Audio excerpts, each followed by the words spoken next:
أعوذ بالله من الشيطان الرجيم بسم الله الرحمن الرحيم قال ربي اشرح لي صدري ويسر لي أمري واحلل عقدة من لساني يفقهوا قولي واجعل لي وزيرا من آلي هارون أخي اشدد به أزري وأشركه في أمري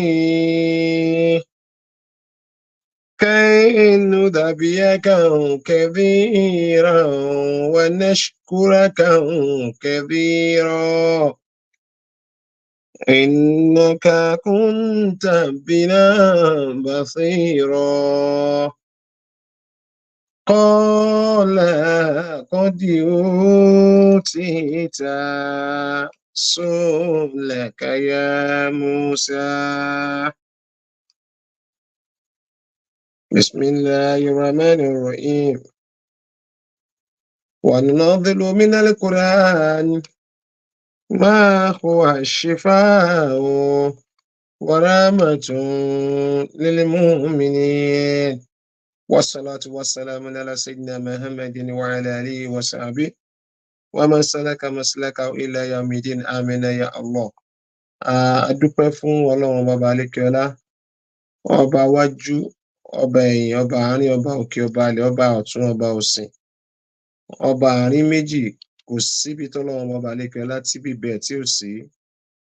Ọlọ́run a kí ẹ, a yìn ẹ́, a gbé títóbi fún ẹ o, a ṣe sàdánkátà rẹ Ọlọ́run. Kò sẹ́ni tá a tún lè kí má bí ìrẹ Ọlọ́run kò sí má. Lẹ́yìn Ọlọ́run ọba, ìrẹ Ọlọ́run ọba náà ni. Lẹ́yìn ìrẹ náà ni. Kò sí nǹkan mímọ́ lẹ́yìn Ọlọ́run. A wá tọrọ ìkẹ́, a tọrọ ìgẹ̀, ọlá àti ọládọ́là fún aṣíwájú ẹ̀dá Ànábì wa Muhammad sallallahu alayhi wa sallam, sayyidil anbiya'i wa imamil mursalin. Aṣíwájú gbogbo àwọn ànábì Ọlọ́run ọba, bó tiẹ̀ jẹ́ pé òun náà ló kẹ́yìn nínú wọn, òun Ọlọ́run ní kó padà wá gbáwájú. Ọlọ́run bá wa kẹ́ ànábì, bá wa gẹ̀ ẹ́. Gbogbo ará ilé ànábì Ọlọ́run dákun má yọ wọ́n lẹ́nu ìkẹ́ rẹ Ọlọ́run. Gbogbo àwọn sàábì ànábì Ọlọ́run dákun bá wa kẹ́ wọn, bá wa gẹ̀ wọ́n. Abẹ̀rẹ̀ Ọlọ́run bá dákun bá wa síbẹ̀. Gbogbo àwọn olùtẹ̀lé tí Ọlọ́run bá pátá, àtàwa àti ẹ̀yin náà tí ń wùwà tẹ́ bá bẹ̀rẹ̀ sí wọlé lórí ètò, Ọlọ́run dákun má yọ ẹnìkankan wá lẹ́nu ìkẹ́ náà. Àmín ya Allah. Lẹ́yìn tí a ti wá tọrọ ìkẹ́ fún ànábì, gbogbo àwọn ẹni Ọlọ́run pátá tí wọ́n gbéṣẹ́ Ọlọ́run bá dání, látọrí gbogbo àwọn àfáà wa tí wọ́n ti kọjá lọ sálkìyámà. Bàbá wa Sheikh Adam Al-Aluri, bàbá wa Kamaluddin Al-Hadabi, bàbá wa àfáà wa Lágbàjì, pẹ̀lú káàrí gbogbo àwọn bàbá pátá tí wọ́n ti lọ sálkìyámà. Ọlọ́run dákun a bẹ̀ ẹ́, bá wa yọ́nú sí àbọ̀ wọn Ọlọ́run. Iṣẹ́ Ọlọ́run tí wọ́n gbé sílẹ̀ fún àwọn àrólé wọn Ọlọ́run dákun má jẹ́ kí iṣẹ́ náà parẹ́ láéláé, kó wá pọ̀ àwọn àrólé náà lọ́wọ́. Ọlọ́run dákun bá wa ṣe bẹ́ẹ̀. La ilaha illallah, la hawla wala quwwata illa billah. This is another episode of Women's Enlightenment Program, inshallah. And today we have a vital topic to discuss on, a kind of topic that is a kind of topic that is very useful for the both, for Muslims, or either you be a Muslim or Christian or whatever, whichever religion that you may practice. The topic we are discussing today, you need it, sincerely, you need it. So don't just see it as an Islamic program. So no, this one is beyond an Islamic program. So is everybody should be a participant or be with us on this program today, inshallah, so that you can benefit a lot. Ọlọ́run dákun, gbogbo àwa tí a ṣẹ̀ṣẹ̀ ń wọlé, gbogbo ìmọ̀ọ́mọ́ wa tí ẹ̀ ń wọlé, ẹ dákun, ẹ máa bá wa share, ẹ máa bá wa like ẹ, so that a lè kan ọ̀pọ̀lọpọ̀ àwọn èèyàn lára nǹkan tó ń bẹ́ nìkọ̀ọ̀kan wa jánu lé Christian ni ẹ́ Muslim ni ẹ́ o kódà kó jẹ́ traditional bí bó tẹ̀ jẹ́ pé kò sí ẹ̀sìn kan tó ń jẹ́ traditional but kẹ́sì tiẹ̀ tó jẹ́ traditional tiẹ̀ wà kó jẹ́ traditionalist náà ó déédéé náà ló ṣe gbogbo apápátá náà la fẹ́ kí a bá wa kópa nínú ètò lónìí so that a lè jẹ́ àǹfààní fún wa so we'll be able even it's not only for your own benefit that you can pass the information to another person tó lè wà useful fún so kọ́lọ́n dákun kó gbogbo àwọn tí wọ́n wá gbé ètò yìí kalẹ̀ pátá abẹ́ ọlọ́run bá lè kí ọlọ́dàkùn bá wa sọ wọ́n ní ẹ̀san rẹ̀ ọlá àti tóbi ànábì lọ́dọ̀ ọlọ́run ọlá la ilaha illallah. So with me on program today inshallah yorùbá máa sọ pé òdú ni a ní kí n ṣàìmọ̀ fún olóko bó tẹ̀ jẹ́ pọ̀pọ̀lọpọ̀ màmá wa tí wọ́n wá lórí program òdú ni wọn kì í ṣàìmọ̀ fún olóko but to make the program a formal one so we have to introduce our mother for you that this is the first time. This is the first time that you are participating with us on this program. Yes, you may not know the faces on the screen, the vibrant and formidable faces on the screen. So, Kolonda Kokuba so and Mama Walamba was on yes, sorry. Allah the first person I'm going to introduce, inshallah, is our mother in Islam's a die par excellence. Alajawa Ajia Riskia Kamaluddin, inshallah. Eda Kutoriolo. Eje Kabami Salama, Kabami Salama alaikum sawiyawa. Mama. Auzubillahi minash shaitanir rajim. Bismillahir rahmanir rahim. Assalamu alaikum wa rahmatullahi wa barakatuh sí gbogbo ẹ̀yin tí ẹ ń gbọ́ wa níbikíbi tí ẹ bá wà o. Mo kí ẹ̀yin ìyá mi náà tí ẹ wà lórí ètò pẹ̀lú wa. Ìmáàmù wa náà mo kí yàn. Ẹ kú ọjọ́ mẹ́ta, ẹ kú gbogbo ètò. Ọlọ́run kó gba gbogbo ìgbìyànjú oníkálukú wa. Bi'idhnillah. Assalamu alaikum. Naam, jazakumullahu khairan jaza. Màmá wa ṣe wọ́n lọ́ bá wa sọ yín ní ẹ̀san dáadáa. So màmá wa kejì náà tí máa tún introduce inshallah. Àwọn náà ni Alhaja wa Hajia Nafisat Ogunbona from the Zakia. Abi? So ẹ bá wa salamu. Bismillah ma. Naam, assalamu alaikum warahmatullahi wabarakatuh. Program no. Wa alaikum salam wa rahmatullahi wa barakatuh. Ẹ ṣeun jazakumullahu khairan jaza ẹ ṣeun ọlọ́ba sọ yín ẹ̀san.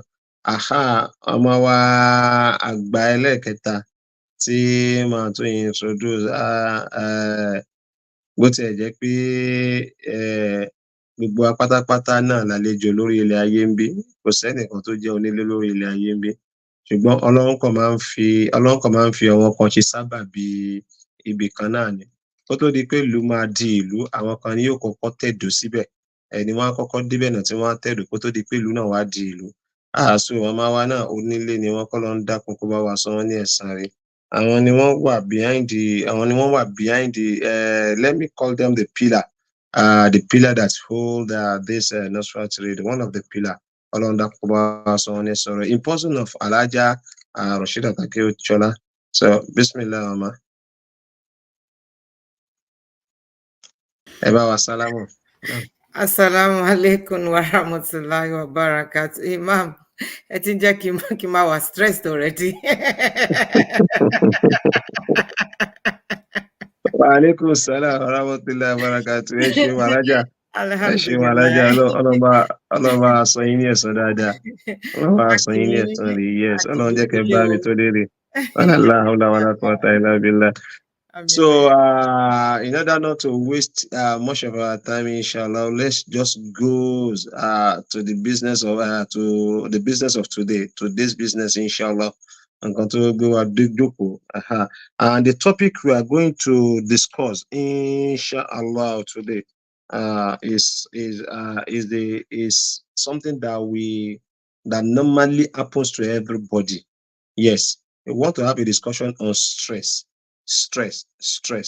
What are the causes of stress?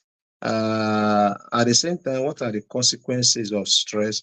So yes, if stress is is preventable.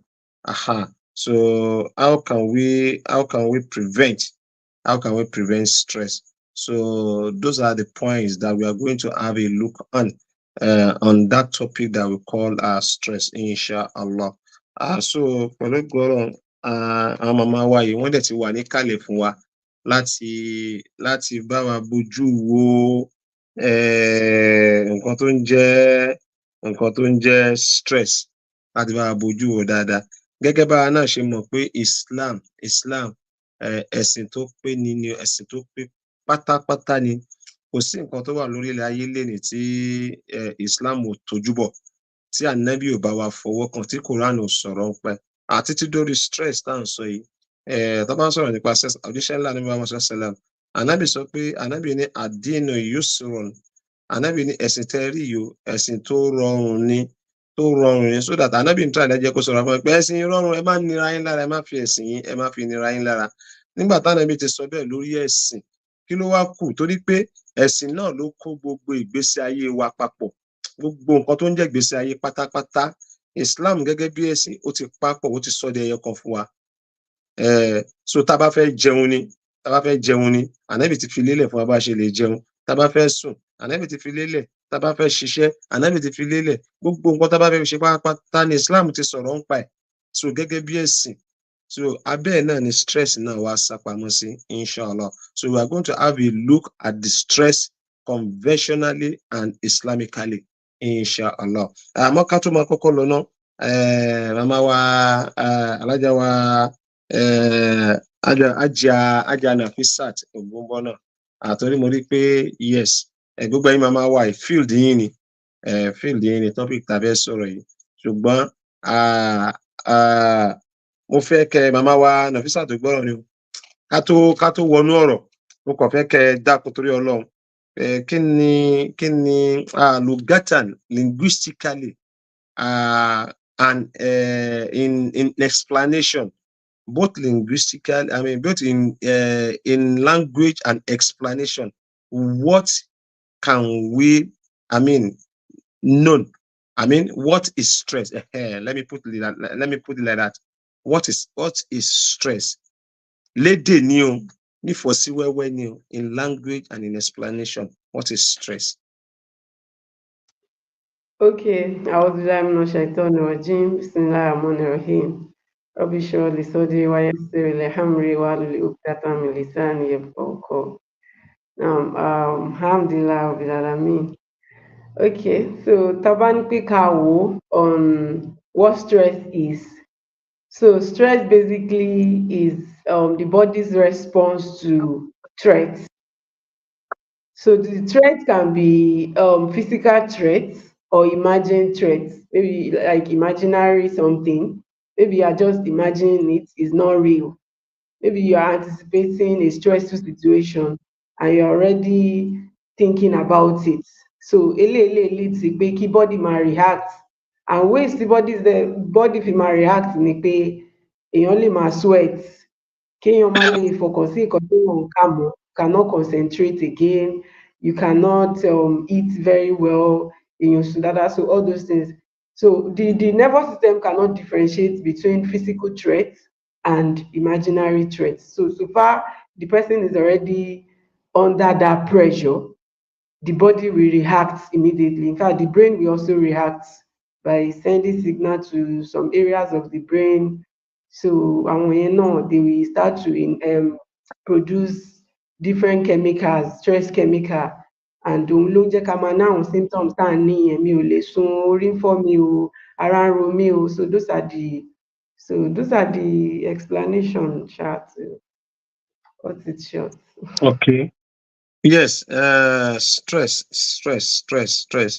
Òun náà lẹ́tí gbọ́ tí màmá wa tí wọ́n ti ṣàlàyé, wọ́n ṣàlàyé nǹkan tó ń jẹ́ stress fún wa. Bó tiẹ̀ jẹ́ pé tá a bá ní ká sọ́nà lóyìnbó, ọ̀pọ̀lọpọ̀ èèyàn náà ló ti mọ nǹkan tó ń jẹ́ stress. Pàápàá jùlọ Al-Qur'ani Karim náà, ànábì sọ̀rọ̀ ẹ̀. So inshallah wa ṣe ń bọ̀ ń bẹ pẹ̀lú gbọ́ Ọlọ́run ba. Now nígbà tí màmá wa ti wá fún wa ní nǹkan tó ń jẹ́ stress, ẹ dákun, gẹ́gẹ́ bá a ṣe sọ lẹ́ẹ̀kan pé kò sí nǹkan tí Islam ò sọ̀rọ̀ ń pa ẹ̀, kò sí nǹkan tí Islam ò sọ̀rọ̀ ń pa ẹ̀. Ajá màmá wa Akéwúṣọlá, inshallah. Okay. Let me, Alhaja má bínú, let me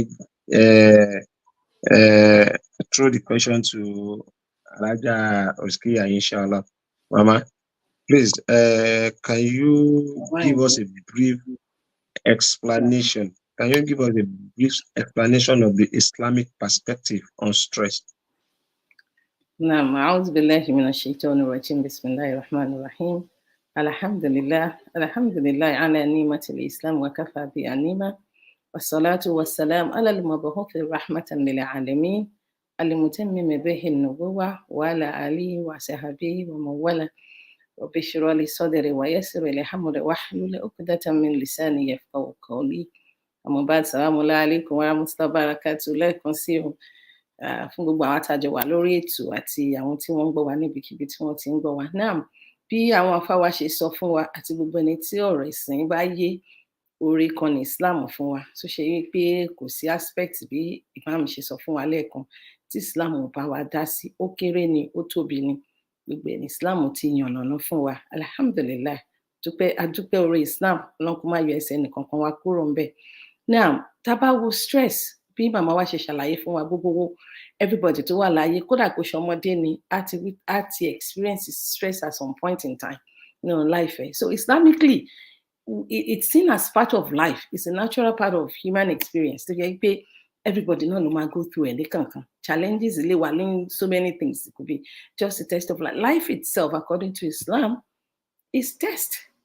So bí Islam ṣe wá fẹ́ ká gba stress fún ara ẹ̀ ni pé alákọ̀ọ́kọ́ ká rí bí fitna, bí test náà ni. It's part of life. We can't do without it. It has to be there. Torí ó máa fún wa ní àwọn àǹfààní kọ̀ọ̀kan. Lóòótọ́ ó níbi tó kù sí, ṣùgbọ́n tí a bá ground ara wa pẹ̀lú bí Islam ṣe gbé kalẹ̀ fún wa, a rí i pé Ọlọ́run bá ti ṣàánú wa. Ànábì Muhammad sallam, ó jíṣẹ́ pé fún wa, kò ṣẹ́ kankan kù. Náà, lára nǹkan tí bí Islam ṣe fẹ́ ká gbà á, because ó ti jẹ́ ká kọ́kọ́ mọ̀, Islam ò kì í ṣẹ̀sìn ẹ̀tànjẹ. Tó bá ní everything will be rosy, tó bá ṣáà ti gba Ọlọ́run bá gbọ́, in fact, wà lówó rẹpẹtẹ, wà kọ́lé rẹpẹtẹ, wà bímọ rẹpẹtẹ. No, ó ti jẹ́ ká mọ̀ pé òun Ọlọ́run bá sọ fún wa nínú àyà kan nínú Suratul Baqarah, ó lóun máa wà nabluwannakum min shay'in minal khawf wal ju'i wa naqsin min amwal. Ó lóun máa text wa pẹ̀lú, ó lè jẹ́ ìpayà lásán, bí màmá wa ṣe sọ fún wa lẹ́ẹ̀kan yẹn. Ìpayà kan lè dé tó yẹ pé ìgbà mi wà pa, kí ló wá já mi láyà, kí ló wá dé, ara test Ọlọ́run. Ìgbà míì hunger ni, káàkiri láyé lénìí, kò ṣe ní Nàìjíríà nìkan, so many other places, the third world countries.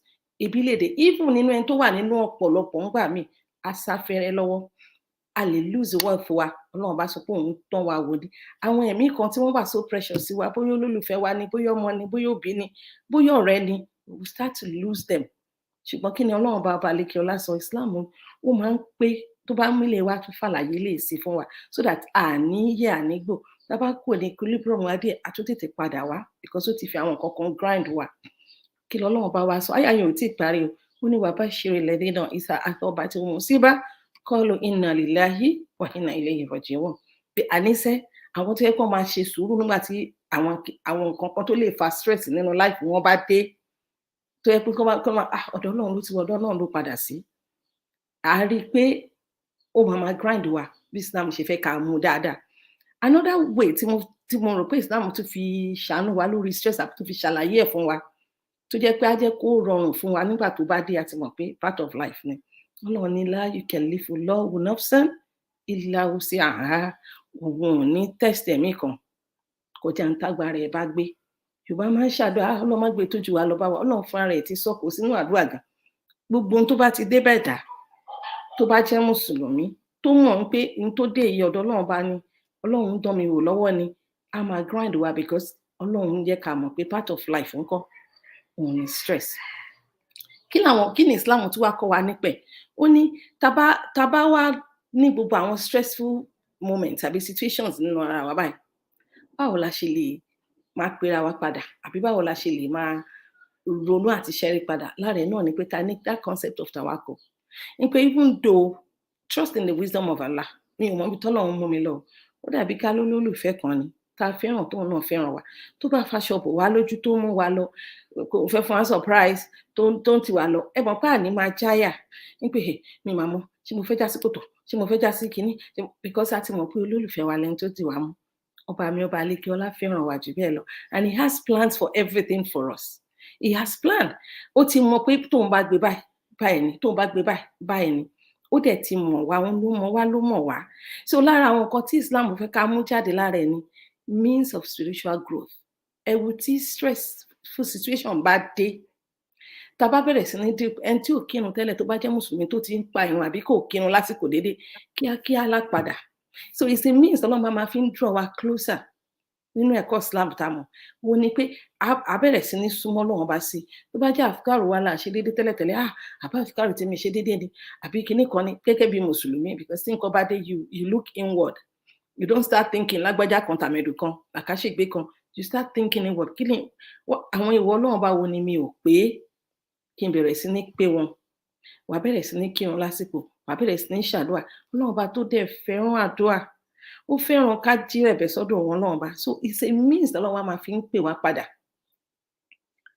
ó máa fi ń pè wá padà ó máa fi jẹ́ ká ní spiritual growth because káwa náà wò from experience whenever we have any stressful situation táwa kò tí ẹ̀rọ pa lè tó bá jẹ́ àwọn big ones so because there are some tiny little everyday ones tí a lè quickly overcome but àwọn big ones tí yẹ pé ìwọ gan ò ní mọ̀ pé you have that strength in you until you are able to pass it wow ṣé pé èmi náà ni mo lè go through gbogbo ilé èmi náà dẹ̀ tún sí leléyìí so it's a means pé yes Ọlọ́run bá máa fi ń ṣe kí ni ó máa ń pè wá padà tọ́lọ́run dẹ̀ ti jẹ́ ká mọ̀ pé wa tatma'innul qulubu bi dhikrillah Allah bi dhikrillah tatma'innul qulub ẹni tó bá ti ní ìrántí Ọlọ́run bá ń kọ́ á jẹ́ kó tètè pè rẹ̀ padà ọkàn á máa balẹ̀ àwọn orú àwọn àyà báyìí máa fi wá láyà balẹ̀ pé inna ma'al usri yusra another ayah of the Quran pé lẹ́yìn ìnira iṣẹ́ àní kò ń ṣe lẹ́yìn gan because sometimes when we look at the English translation kò kí ń ṣe justice to it it means with it pẹ̀lú ìnira tó rò pé ó níyẹn pẹ̀lú stress yẹn look dáadáa nínú ẹ̀ àwọn ease kan náà wà ń bẹ̀ tó náà ń fi pẹ̀lú ẹ̀ so tí hardship yẹn bá dẹ̀ tún wá lọ wà ṣẹ̀ṣẹ̀ tún wá já sí rọrùn tó tún tóbi jù bẹ́ẹ̀ lọ so tí mùsùlùmí bá ń rí tí ẹ̀kọ́ Islam bá yé wa dáadáa tí à ń rí bẹ́ẹ̀ alhamdulillah á jẹ́ kó lè máa ṣàánú fún wa lára nǹkan míì náà tí a tún lè focus on tí stress bá dé tí Islam fẹ́ ká focus on òun ni sabr a ní láti lè ṣe sùúrù pẹ̀lú Ọlọ́run bá wa àyá Quran ni wasta'inu bis sabri was salah bá ṣe dé a máa kírun a máa ṣàdúrà lẹ́ẹ̀kan àmọ́ a tún gbọ́dọ̀ ṣe sùúrù pẹ̀lú Ọlọ́run bá wa because a mọ̀ pé plan ẹni is the best of planners òun ló lè ṣe dáadáa fún wa jù àyá Quran mi náà sọ fún pé wa man yattaqillah yaj'al lahu makhraja ẹni tó bá ṣe àti páyọ Ọlọ́run tó gbára lé dáadáa Ọlọ́run bá máa pèsè ọ̀nà fún wa yarzuqhu min haythu la yahtasib ibi tí òun gan ò tiẹ̀ lérò Ọlọ́run bá dẹ̀ máa pèsè àrísìkí ò kì í ṣe owó nìkan ó lè jẹ́ nǹkan kan ló bọ́ ó lè jẹ́ iṣẹ́ ló bọ́ ó lè jẹ́ nǹkan kan la sọnù ó lè jẹ́ relationship wa ló ń mì díẹ̀díẹ̀ tá bá ti ń gbà pé yes Ọlọ́run bá ní ó dẹ̀ máa mú wa kúrò nínú tá bá ti fi ẹ̀mí sọ́dọ̀ ẹ̀ á mú wa kúrò tí màá fẹ́ fi bí a bá ṣe ń ka Quran ká máa rántí bí Ànábì Muhammad sallallahu alaihi wasallam tó explain ẹ̀ fún wa òun náà fún wa lóríṣiríṣi ó sọ nínú àwọn ìgbàwá ẹ̀ kan tàgbà látọ̀dọ̀ Ibn Abbas radiyallahu anhu ó ní ẹ wà mindful of Ọlọ́run bá yín Ọlọ́run á protect yín ẹ wà mindful of Ọlọ́run bá yín you find him in front of you mọ Ọlọ́run bá nígbà ìrọ̀rùn òun náà mú ẹ nígbà tí ìnira bá dé àkáwà lọmọ pé gbogbo ohun tó bá miss láyé because lára àwọn nǹkan tó máa ń fa stress ni àìkí ń tètè ń gba kádàrá pé bọ́ọ̀lù ń ṣe kọ̀ọ̀kan nìyẹn ó ní gbogbo ohun tó bá miss láyé kò ní kọlù ẹ tẹ́lẹ̀tẹ́lẹ̀ náà gbogbo ohun tó bá dẹ̀ kọlù ẹ kò sí ọgbọ́n tó lè dá sí it has been written it will definitely come to pass it will come to you so nínú àwọn ọ̀nà díẹ̀díẹ̀ mo mọ̀ bóyá àtúnṣe máa padà béèrè question tó ní í ṣe pẹ̀lú báwo ni Islam ṣe fẹ́ ká tọ́jú ara wa when it comes to stress I have few points, but I feel like maybe I'll let other people talk, unless you want me to keep going, because I have work-life balance there. Islam any healthy living, healthy relationship with one another. I want to man for stress. a ṣe ń bọ̀ ń bẹ̀ inshallah bí kúdúrà ti lára rẹ̀. So akọ̀bẹ jẹ́ kọ́ mọ̀ máa ti ẹ̀ mọ̀ pé okay, the topic that we are discussing now, yes, ó dàbẹ̀ ni pé Islam náà sọ̀rọ̀ ẹ̀ bákan kó tó di pé àwa wọnú ẹ̀ gangan. Ẹ ṣeun màmá wa jazakumullahu khairan jaza. Ẹ ṣeun. So ẹ ti fún wa ní ọ̀pọ̀lọpọ̀ àwọn instances to let us know that yes, Islam really shows concerns about our health. So lomba so yin ni so dáadáa inshallah. Now mama wa àgbà ke Ṣọlá inshallah. A fẹ́ wá wo nǹkan tó ń jẹ́ nu stress gangan báyìí. Àmọ́ a ti mọ̀ pé tó máa sọ̀rọ̀ stress kò ṣe má ni. Kò sí bẹ́ẹ̀ dá ṣe lè wà láyé tí ò ní máa go through ẹ̀. Kò sí bá ṣe lè wà tí ò bá go through stress psychologically, you go through stress, physically. I guess so. Ọ̀nà mìíràn pé mi ò mọ àáfàá kéwúlẹ̀ mi lọ ké o, ẹ má bínú torí Ọlọ́run, so fíìlì tọ́dọ̀ tí yín ni. So gbogbo ọ̀nà kì í ṣe pé bóyá èèyàn ronú nìkan ṣe ló fi ń go through stress. Bí èèyàn bá ti ṣiṣẹ́ tó ju agbára tiẹ̀ lọ náà, you undergo stress. Ṣé ẹ get me? So oríṣiríṣi ló wà bí a ṣe ń bọ̀ bẹ́ẹ̀ pẹ̀lú Ọlọ́run ba. Now stress téèyàn bá fẹ́ mọ̀ pé màmá Akínṣọlá, téèyàn bá fẹ́ mọ̀ pé ó dàbẹ́ ni pé mo ti undergo stress báyìí. Ẹ gbọ́, what are the symptoms and signs that téèyàn kan máa fi mọ̀ pé yes, ó dàbẹ́ ni pé yes, mo ti undergo nǹkan tí wọ́n ń pè ní stress. What are the symptoms and signs?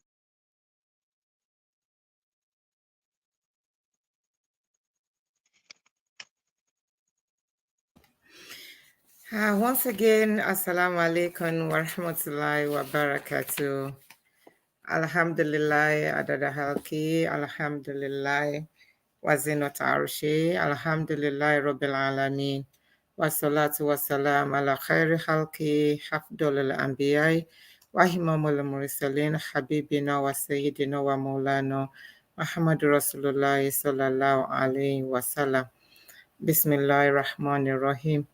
Qala rabbi shrah li sadri wa yassir li amri wahlul 'uqdatan min lisani yafqahu qawli.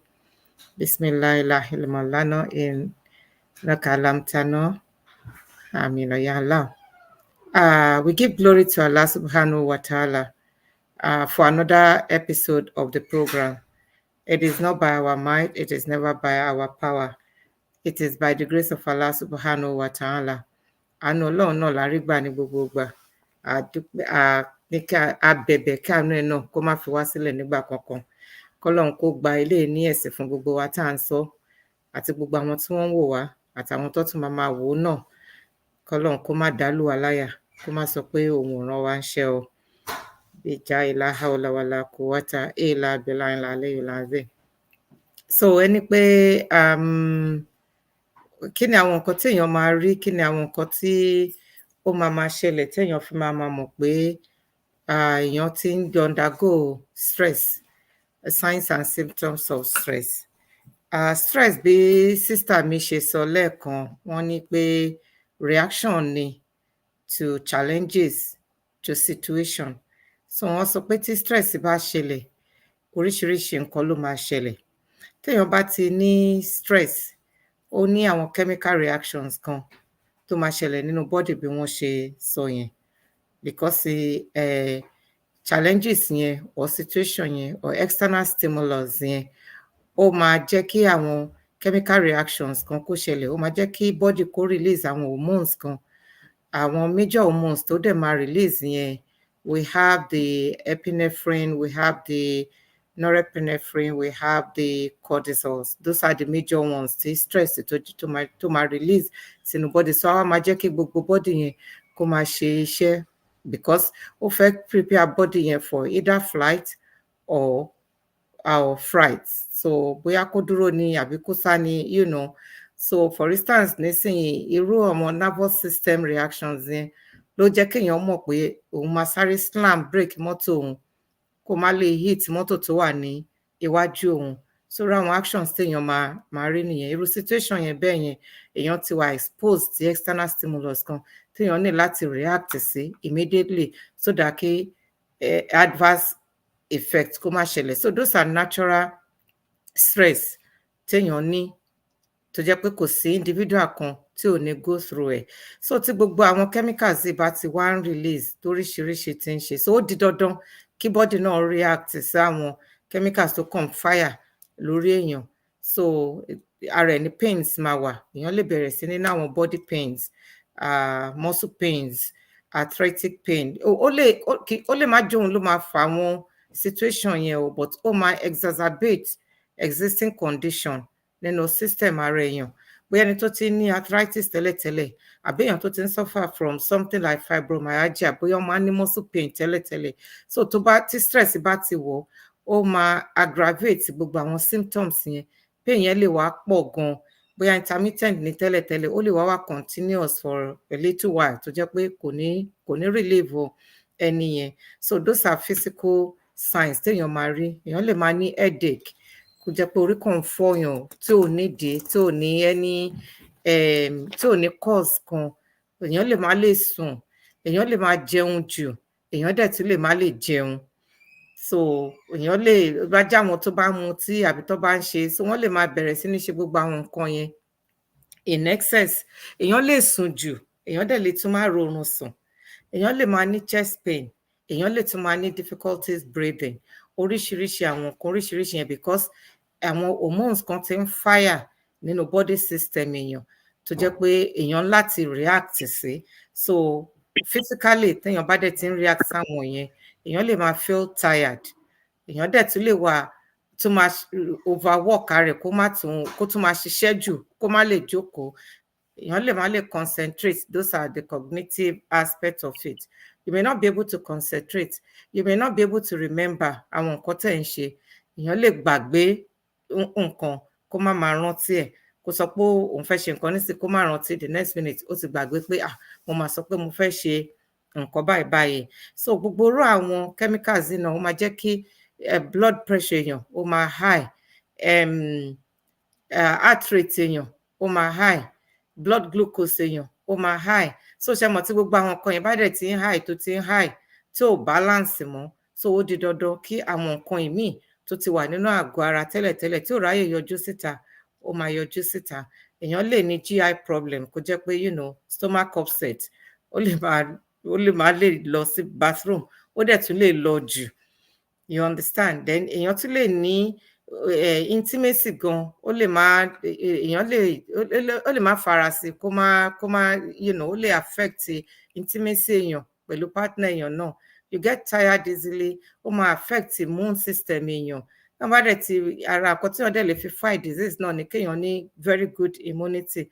Tí immune system èèyàn bá ti low, èèyàn wà prone to all oríṣiríṣi nǹkan, infection oríṣiríṣi, cough, cold, kàtá, gbogbo ẹ̀ ló máa ṣe èèyàn. So gbogbo àwọn nǹkan bẹ́ẹ̀ yẹn, àwọn signs ẹ̀ tí wọ́n bá ti ń rí pé ó ti ń pọ̀, èèyàn tètè máa mọ̀ pé no, you need to check yourself, pé ìwọ̀ntúnwọ̀nsì ní gbogbo nǹkan tó bá ti ń di pé orí tó ti ń fọyàn tó ti lo Tylenol náà, àbí tó ti wò pé orí ń fọ́ ẹ, o ti rest, o ti sùn, tó jí torí yẹn ò lọ, o tún take another step, o wá tún lo Tylenol náà, o tún di after 4 hours kò tún lọ náà, o tún lo another one after 4 hours kò lọ, then you should check yourself. You should know pé kí ni àwọn nǹkan tó ṣẹlẹ̀. Try to retrace your step. How was your work?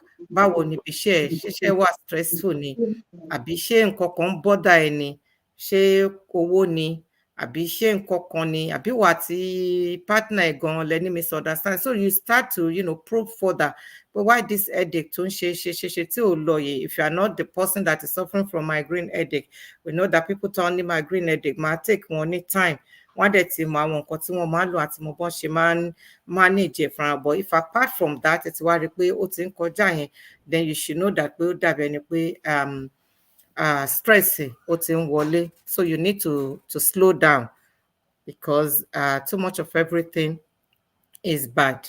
So kọ́lọ́n kó ṣàánú wa. So gbogbo àwọn signs téèyàn máa rí téèyàn máa fi mọ̀ pé stress ó ti ń wọlé dé nìyẹn. Thank you. Yeah, alájà ẹ ṣé o. Jazakumullahu khairan jazallahu bá a san yín ní ẹ̀san dáadáa.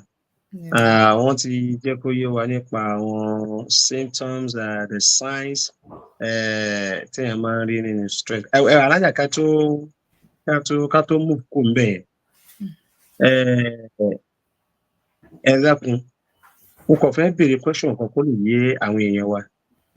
Ṣé ìgbà téèyàn bá rí, is it only when someone is passing through, is going through hardship nìkan ṣoṣo ni ó máa undergo stressing, àbí nígbà míì téèyàn bá tún rí nǹkan mi tó tún dùnnú náà, someone may still undergo stress?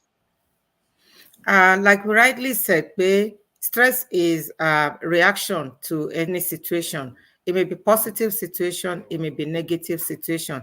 Ẹni tó bá fẹ́ yàwó tó dájọ́ ìyàwó sọ́nà nǹkan rẹ̀ ló fẹ́ ṣe, ó lè ní stress látara ẹ̀ because ó fẹ́ prepare àwọn nǹkan, ó fẹ́ káyà sókè àwọn tó ń bọ̀ láti gbá, àwọn tó ń bọ̀ láwo, báwo náà ṣe máa dé, báwo lọ́jọ́ yẹn ṣe máa rí. So nǹkan ayọ̀ ni ẹni yẹn fẹ́ ṣe, but from there náà ó tún ní undergo stress situation níbẹ̀. Ẹni tó fẹ́ lọ ṣe exam nísìnyí ó wò pé mi mọ ibi tí exam ibi mi tó máa gbà yọ sí mi, I don't know. Ó dẹ̀ ti kàwé, ó ti the process pé ó ń kàwé yẹn náà, that person is undergoing stress. So ara stress yẹn ni pé bó ṣe ń kàwé yẹn ó lè máa jẹun kó máa snack pé òun fẹ́ keep up pẹ̀lú ìwé tó ń kà. Tó bá ti ń snack jù unnecessarily, stress ti wà bẹ̀ ni ó ti wà tensed, so the muscle will be tensed, because you have that fright in you that you have something that you need to attend to. So be it positive things that you have to attend to, or be it negative things that you have to attend to. So kò kí n ṣe pé dandan pé hardship nìkan lèèyàn lè fi ní stress. So positive stress wà, òun náà ń pè ní eustress. Then negative one náà dẹ̀ wà, that is distress. Irú tó bá ti ń pọ̀ jù, irú eustress yẹn náà tó bá ń pọ̀ jù, ó máa lead sí pé complications máa wà. Sára àwọn signs ẹ̀ náà ni anxiety, depression, gbogbo àwọn nǹkan bẹ́ẹ̀, that is ó ti ń lọ extremes, ó ti ń kúrò ní normal stress that tí body yẹn tó ń react sí, so ó ti ń extend, ó ti ń wà complicated, ó ti ń di pé kéèyàn take further look into it. So stress kò kí n ṣe dandan kó jẹ́ pé hardship nìkan lèèyàn máa fi ní stress. Even happiness gan pé you have promotion àbí ọkọ bẹ́ẹ̀ can be stressful too. So you can experience some stress from there. So it's both ways. So èèyàn lè exhibit stress àbí kéèyàn undergo stress through positive, happiness, or through negative, bóyá nǹkan tí ò dáa ó ṣẹlẹ̀ àbí pé èèyàn ní hardship. Salam alaikum. Now, ẹ ṣeun jazakumullahu khairan jaza. Òun náà lẹ ti gbọ́ ẹ̀yin màmá wa, ẹ̀yin bàbá wa tí ẹ wà lórí platform pẹ̀lú ẹ dákun, ẹ bá wa likes, ẹ bá wa share, so that a kan àwọn tí wọ́n ní ìdí kíní gangan, a kan wọn lára. Ọ̀pọ̀lọpọ̀ yẹn máa ń rò pé bóyá nígbà tí nǹkan tí ò dáa àbí tó bá rí nǹkan tí ò tẹ́ lọ́rùn, nǹkan burú bá ṣẹlẹ̀, òun ni a máa ń undergo stress. Rárá o, tí ẹ bá rí nǹkan tó dùn mọ́yàn nígbà mìíràn, yẹn náà máa ń undergo stress. Ó túmọ̀ sí pé àsìkò tí inú èèyàn ń dùn, àsìkò tí èèyàn ń bàjẹ́, méjèèjì náà ni èèyàn lè undergo stress náà. So èèyàn ní láti ṣe pẹ̀lẹ́pẹ̀lẹ́ pẹ̀lú ètò ìgbésí ayé ni, torí pé the same stress, the same complication, almost the same complication náà ni eustress and distress ló máa ń ní. So àbí kéèyàn ṣe pẹ̀lẹ́pẹ̀lẹ́ nínú ètò ìgbésí ayé náà. Ẹ ṣeun alájà jazakumullahu khairan jaza. Now màmá wa Hajiya Nafisa, inshallah, ẹ dákun, we're still coming, a ṣe padà bọ́ lọ́dọ̀ màmá wa Rizkia, inshallah. Àbí ẹ jẹ́ ká kú sáré lọ sọ́dọ̀ màmá Rizkia náà. Ẹ dákun alájà, kó tó di pé máa wá sọ́dọ̀ alájà wa Nafisa. Alájà,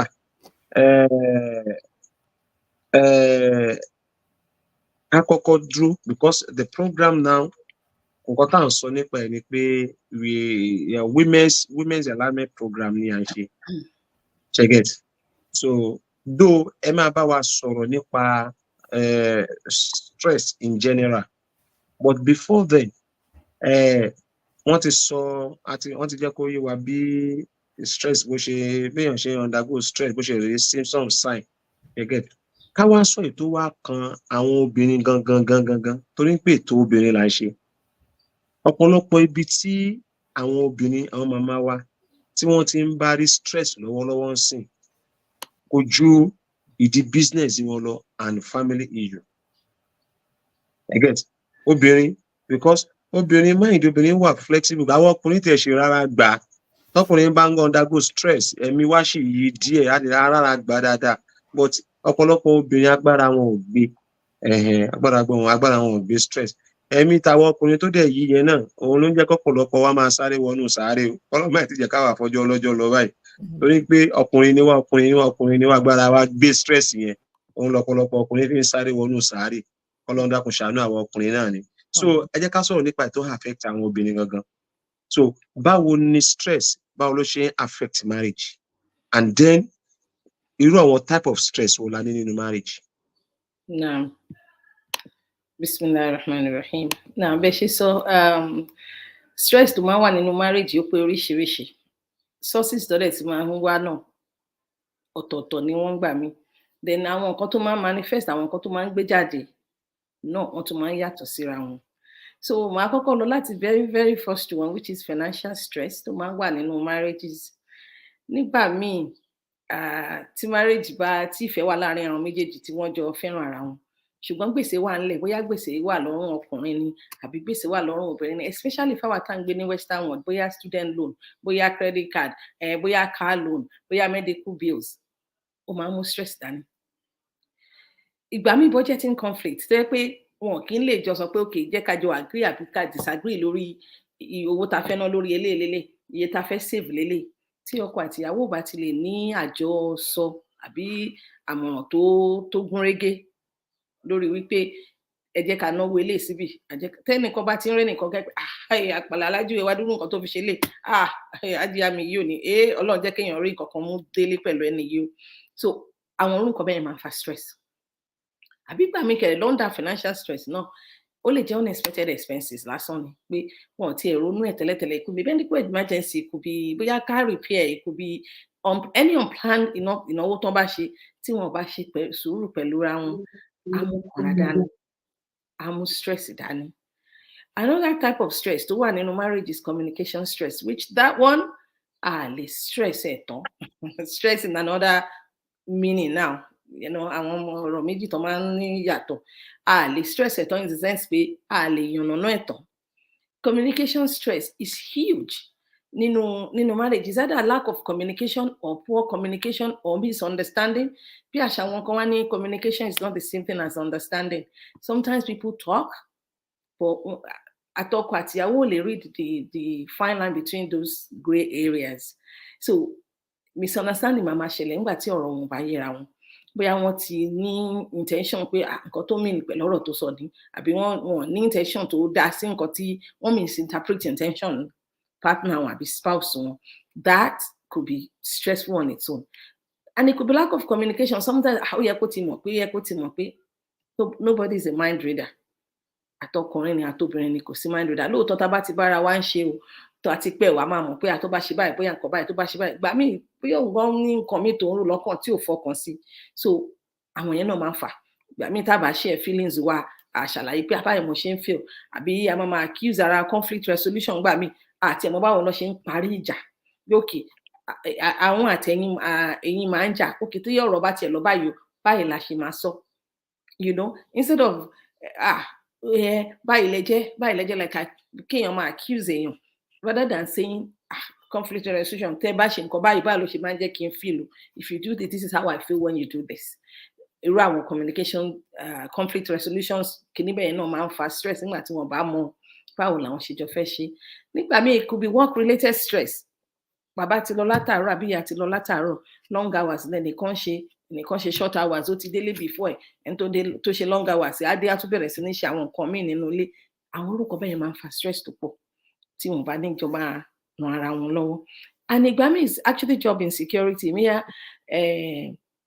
temporary job lẹ́nìkan ṣì ní tí ó mọ̀ bóyá ṣe máa bọ́ lọ́la bóyá ṣe máa ṣe kinní kan lọ́la tó bá ti ń ṣẹlẹ̀ sí ẹnìkan nínú marriage ó máa one way or the other máa transfer to other person náà tóun náà máa mọ̀ pé okay nǹkan báyìí ń ṣẹlẹ̀ tí wọ́n bá jọ fi sùúrù ṣe stress àwọn no marriage yẹn àbí work life balance as well. Some people will just want to excel at everything. Mo fẹ́ jọ̀gá bí mo fẹ́ jọ and one person can only do so much. Téèyàn bá ti lè work life balance kó jọ́gù ẹ̀ tó dáadáa tí ò fi ní fi responsibilities family ẹ̀ náà tí ò fi ní rárẹ̀ ìṣọkùnrin ní ìṣobìnrin. I'm not talking about a particular gender now. I'm talking about both sides. So kán wá bọ́ ṣe máa jọ́gù ẹ̀ dáadáa work related stress náà máa wà. Ìgbà míì parental stress subhanallah we can't even stress that enough. Ó lè jẹ́ nígbà táwọn tó àwọn ọmọ kéékèèké ni mostly náà tá à ń gbé western world mo dẹ̀ mọ̀ pé ó ti ń ṣẹlẹ̀ Nàìjíríà náà nísìn because ẹlòmíì ń gbé Port Harcourt àwọn parent ẹ̀ wà ní kinní so kò sí that social asset fún wọn social network tó lè help àbí tó lè ṣe nǹkan kan. Child care responsibilities wà ń bẹ̀ báwo ló ṣe fẹ́ manage daily life wọn àti responsibility of taking care of a child all those things juggle together ọmọ ní láti lọ daycare ọmọ ní láti lọ nursery àbẹ́nìkan láti ṣe 2 hours péré lélẹ́yìn náà so child care responsibility ó lè fa stress.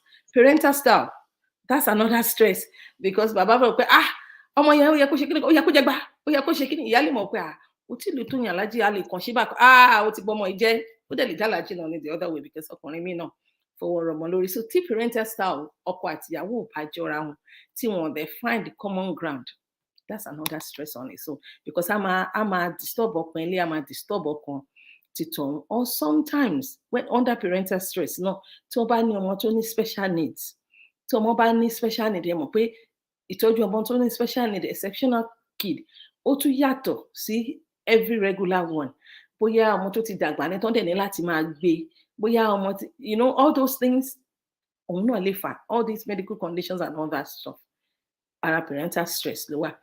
Ìgbà mi ó lè jẹ́ health related stress one spouse might have chronic illness tó jẹ́ pé òun láti máa lo àwọn oògùn kan tó bá dẹ̀ ń lo àwọn oògùn kan bóyá side effect ni pé a kàn máa wà cranky kò tiẹ̀ ní fẹ́ gbọ́ nǹkan mi àbí so all those things àbí nítorí pé ó tiẹ̀ ti rẹ ẹ mọ̀ pé ìgbà míì tíyàn bá ń tọ́jú aláàrẹ̀ ó máa ń dá àwọn stage kan tó máa ń súyàn náà not aláàrẹ̀ tó jókòó kalẹ̀ but tẹ́ mọ̀ pé anytime this thing can affect this person òun náà máa ní nǹkan tí ó máa mú wá ní stress fún the other spouse as well.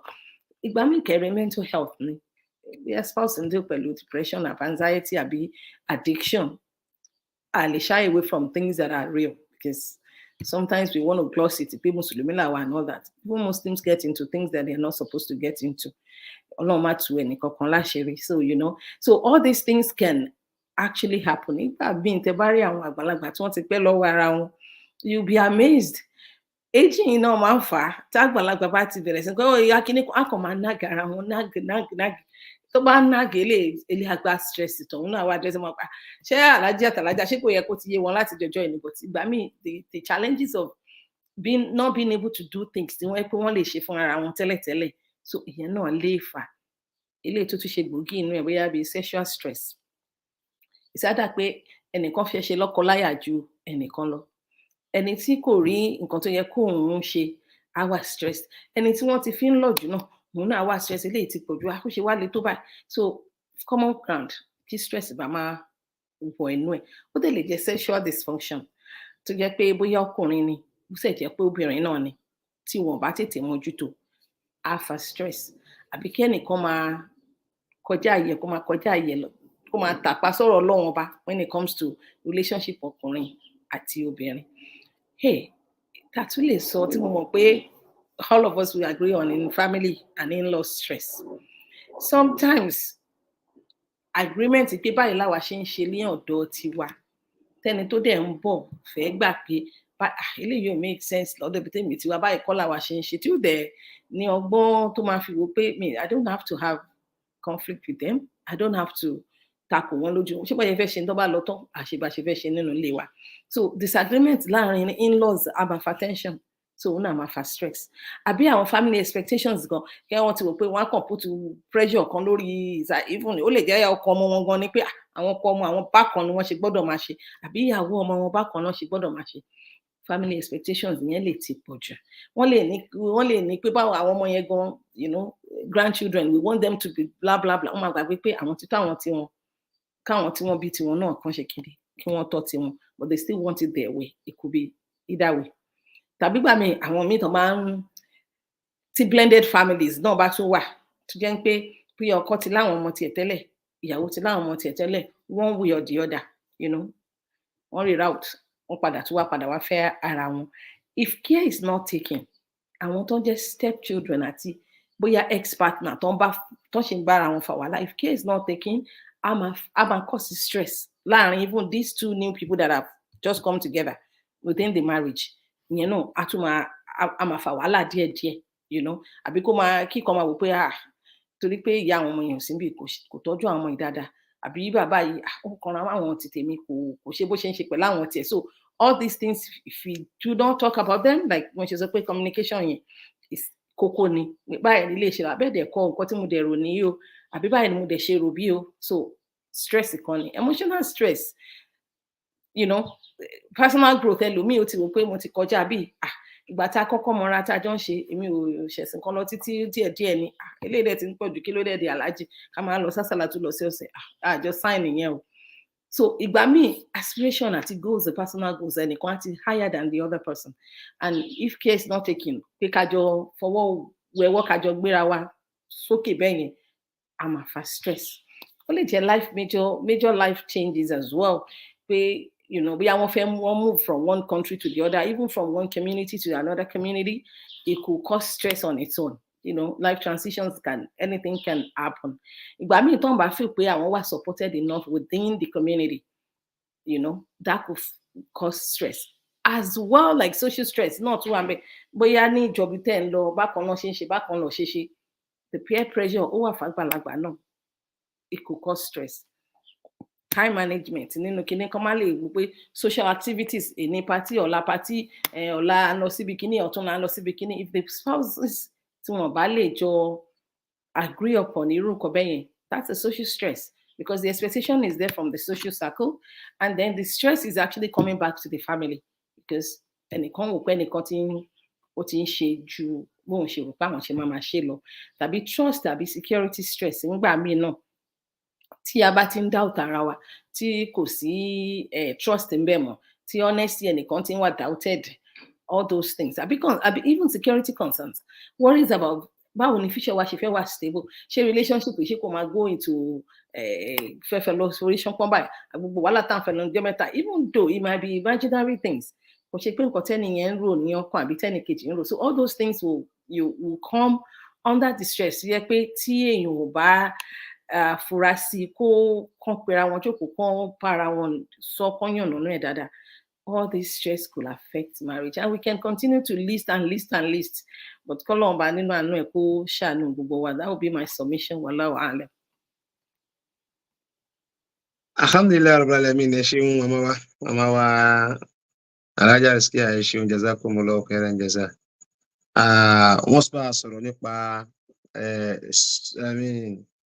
she talked about she talked about stress general, and then wanted to mention the stress, type of stress in marriage. Bó tẹ̀ jẹ́ pé in marriage ni màmá ń bá wa sọ, wọ́n dẹ̀ ń bá wa touch gbogbo aspect náà tí ó ṣe marriage. She talk about the social stress, àbí bóyá ìjọ àbí, so ìyẹn ti yàtọ̀ sí ti marriage, gbogbo ẹ̀ náà ni màmá bá wa touch. But ẹ jẹ́ kí n wá dojú ọ̀rọ̀ yìí kọ màmá wa jà Nafisa. Nínú ọ̀rọ̀ tí màmá wa Rizkia tí wọ́n sọ, mo rí nǹkan kan dìmú ńbẹ̀, because gẹ́gẹ́ bí counselor, yes, mo rí nǹkan kan gẹ́gẹ́ bí counselor, èmi náà rìn line yẹn náà díẹ̀. So there are critical phases of stress in marriage. So gẹ́gẹ́ bí àwọn òdògbọ́n ṣe sọ pé we have 4 critical phases of marriage, stress in marriage rather. So but nǹkan kan tí mo wá dìmú, gbogbo ọ̀rọ̀ tí màmá wa sọ yẹn yàtọ̀ sí the social issue tí wọ́n sọ̀rọ̀ nípa yẹn, gbogbo àwọn other types of stress tí màmá Rizkia sọ, ó fall sí méjì nínú critical phases of stress in marriage tí mo sọ yìí. Kẹ́ ẹ tó lè bá mi dáhùn question, mo fẹ́ kẹ́ ẹ gbọ́ question mi yìí dáadáa, alájà. So question yẹn is you just want to talk on how we manage the stress in family, I mean in marriage, you get? But lórí méjì kan ni mo fẹ́ kẹ́ bá mi sọ̀rọ̀ lé lórí. The first one, only the first year of marriage. You get me? The first year. Àwọn critical phases sí mẹ́rẹ̀ẹ̀rin méjì mo fẹ́ kẹ́ sọ̀rọ̀, méjì yẹn ló dẹ̀ máa ń tough jù. First year in marriage, ó máa ń tough gan, stress yẹn máa ń pọ̀ gan. Then wọ́n pè kankan ní empty nest nínú yes, wọ́n pè kankan ní empty nest nínú the critical phases of marriage, empty nest. That is to say, nígbà tí bàbá àti ìyàwó tí wọ́n ti manage ara tó ti tọ́mọ ti dàgbà tó ti gbogbo tó time kan gbogbo ilé kọ́ dálẹ̀ kan náà, wọ́n tún padà wá sí àkọ́kọ́ ìgbà tí wọ́n fẹ́ra wọn tí ò sẹ́nibọ̀dì kúnlé pẹ̀lú wọn. So how can we undo the two situations?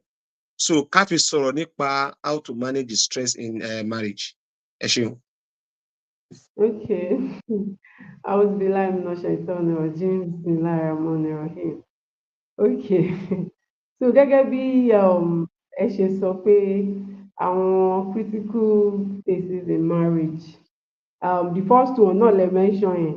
So tá a bá ní pé ká wò ó, a rí i pé first stage yẹn ó máa ń le lóòótọ́. In fact, these days, most of the people I talk to face first phase in marriage yìí ni tó yẹ pé honeymoon stage la máa ń pè actually. Ìgbà téèyàn marry nsìn, èèyàn ti expect pé there's no ẹni yìí ò ní fault kankan, this is just a perfect person. But ìgbà tá a marry, a rí i pé we are not from the same home, we are not from the same background. Gbogbo àwọn kinní yẹn, báyìí ni mo ṣe fẹ́ kó ṣe lè, báyìí ni mo ṣe fẹ́ kó ṣe lè. And nǹkan tó tún máa ń ṣẹlẹ̀ láàárín àwọn Gen Z nsìn ni pé obìnrin ò tún ní fẹ́ wá submissive sọ́kùnrin yẹn. A máa wò ó pé àánú ìwọ lè sọ̀rọ̀, èmi náà lè sọ tèmi. So àwa méjèèjì náà la ní say. This is how I want to do my own, this is how you want to do your own. Gbogbo àwọn kinní yẹn a ṣẹ̀ṣẹ̀ ń learn nípa ara wa ni. So ìjà yẹn máa ń pọ̀ gan ní phase yìí. Then bóyá in-laws náà àti ìmọ̀ kankan ń pa wọn, wọ́n lè dé kán ní ẹran ẹyọ kan ló fún mi, ẹran ẹyọ méjì ló fún wa, ò mọ ẹni yìí ni olórí ẹbí ni wọn ò treat wọn dáadáa, ìyàwó yẹn nìyẹn.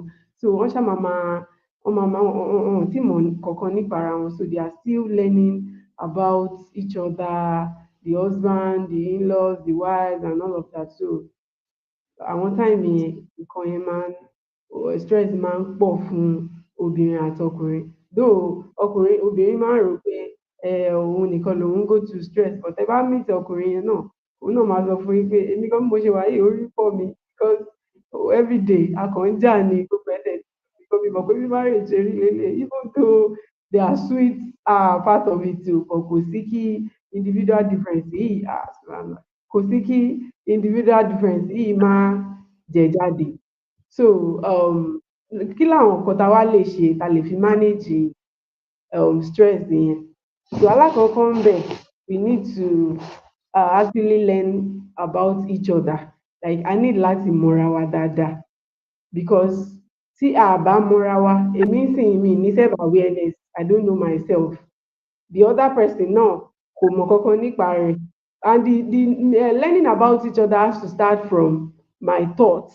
Kí ni mo máa ń rò, báwo mo ṣe ń ronú, kí ni thinking style mi.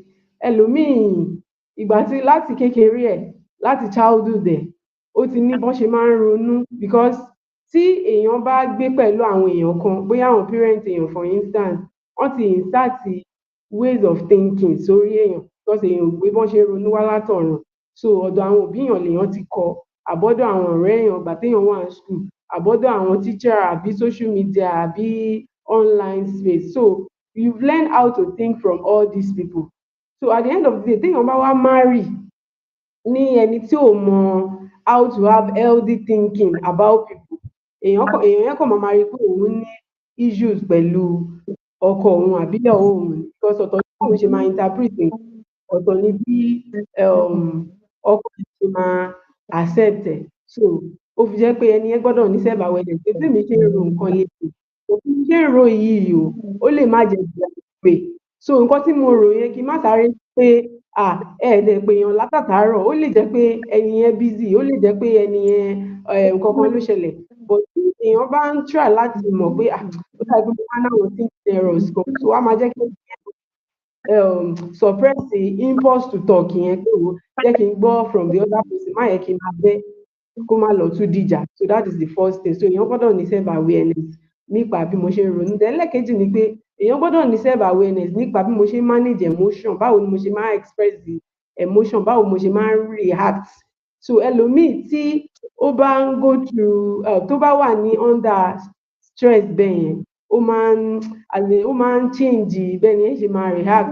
Ẹni yẹn lè tẹ̀lé pé before marriage mo ti mọ bó ṣe máa ń manage emotion mi, mo ti as in I've mastered my emotion. I'm now an emotional aware person. I'm intelligent about my emotion. But ẹni yẹn máa rí pé ìgbà tóun dé inú marriage òun kàn bẹ̀rẹ̀ sí ní máa react ju bó ṣe yẹ lọ. Ẹlòmíì kó máa pariwo, ẹlòmíì máa bá ọkọ yẹn ìjà tó yẹ pé àwọn tó ń kọjá gan máa sọ pé Alhaji àti Ustaz àti Alhaji àwọn kan tiẹ̀ ń jà everyday, wọ́n ń pariwo, wọ́n tún ń disturb àwọn neighbor. So ẹni yẹn ní láti manage emotion dáadáa. And àwọn ways téèyàn lè fi ṣe náà ni pé kéèyàn mọ̀ pé èèyàn máa ń pariwo, èèyàn máa ń jà bí ìjà kéèyàn máa lọ aṣọ mọ́yàn lára, àbí kéèyàn ṣáà máa ṣàwọn nǹkan tó yẹ kó ti wà out of so pé béèyàn ṣe máa ń react ní èèyàn nìyẹn. So téèyàn bá ti ní awareness yẹn, nǹkan téèyàn bá mọ̀ nípa ẹ̀ lèèyàn máa change. So téèyàn bá ti ní awareness yẹn, á jẹ́ kéèyàn máa wò pé okay, I need to be intentional about my behaviour. Bóyá ń sìn tí n bá ti ń ní issue pẹ̀lú ọkọ mi àbí ìyàwó mi, bóyá kí n kúrò ńbẹ̀, bóyá kí n kàn take a walk, bóyá kí n kàn kí n dákẹ́, kí n má sọ̀rọ̀ mọ́, gbogbo àwọn nǹkan yẹn náà ni Rasulullah sallallahu alaihi wasallam ti kọ́ wa. So bóyá kí n tún ṣe báyìí o, bóyá kí n tún so téèyàn bá ti ń take àwọn steps yẹn though kò kí máa ń easy o, but téèyàn bá ṣáà ti wà intentional about it pé this thing I really want to do it, èèyàn á rí i pé ó ń padà bọ́ sí nǹkan téèyàn ń fẹ́. So téèyàn bá ti ń rí emotion manage, breathing exercise náà wà ńbẹ̀, téèyàn ti ń take a deep breath láwọn time téèyàn wà under pressure yẹn, téèyàn ṣáà ti ṣe gbogbo àwọn nǹkan èèyàn á rí i pé ara èèyàn ń calm, èèyàn sọ̀rọ̀ tó bí the other person inú, èèyàn lè gbọ́rọ̀ because téèyàn bá ti wà under tension, bóyá èèyàn argue, èèyàn ní understand nǹkan tí the other person ń sọ, èèyàn ní gbọ́ wọn yé, èèyàn á kàn máa react lórí nǹkan téèyàn ní nínú èèyàn ni. So àwọn nǹkan yẹn ṣá kéèyàn dẹ̀ máa try láti adjust sí living condition ibi téèyàn bá wà pé okay o, things cannot be my way all the time, pé okay ẹ jẹ́ ká reach a compromise, ẹ jẹ́ ká like agree to disagree at a point tí ò bá ṣáà ti ní negative effect. So those are the ways tí èèyàn lè fi manage first phase of marriage. Then iman náà wà very important. You cannot a lè ṣẹ̀ṣẹ̀ máa sọ̀rọ̀ nípa iman. Tí iman bá ti wà dáadáa, ó máa ń tún dàbí foundation fún bá ṣe máa manage thought wa àti emotion wa. Then lastly, the empty nest. Òun náà ni pé gẹ́gẹ́ bí Ustaz ṣe sọ, òun náà nígbà tí àwọn ọmọ bá ti kúrò nílé. So ìgbà táwọn ọmọ bá ti kúrò nílé yìí lóòótọ́, ó máa ń jẹ́ kí bàbá àti ìyá kan so avenue is an avenue to actually come together. Ṣé mọ̀ pé ìgbà táwọn ọmọ yẹn wà around, èèyàn ò rí bí ṣe mọ́ra èèyàn, àwọn ọmọ ń take time, èèyàn lọ síbi iṣẹ́, bọ̀ síyìn bàbá ti dàgbà, ìyá ti dàgbà, so àsìkò yẹn ló yẹ kán bond jù, going out together, doing things together, kán ṣáà máa take care ara wọn, kán máa do things together. Ó máa help them, kán máa seek knowledge náà. Ẹni tó bá fẹ́ memorize Quran, this is the time to do it, and it's always good to do it together. Okay, èmi náà fẹ́ memorize, and if you are not doing it with the husband, fine, you can actually do it alone. Just make sure you do things that will make you happy at this time and connect with other people out of the home. Pé kéèyàn máa wò pé ọkọ mi nìkan ló máa attend to my emotional need, kò possible. You have to have friends, neighbors, families, people that you reach out to tán lè fulfill emotional need yẹn fún yàn. So kéèyàn dẹ̀ máa wà generous náà, give to people, help other people. Èèyàn lè bẹ̀rẹ̀ foundation kan at that time, things that will like occupy you so that èèyàn ní máa wà idle all the time kéèyàn máa rò nǹkan tí ò jẹ́ kéèyàn rò. So those are the things I think a person can actually do to manage it.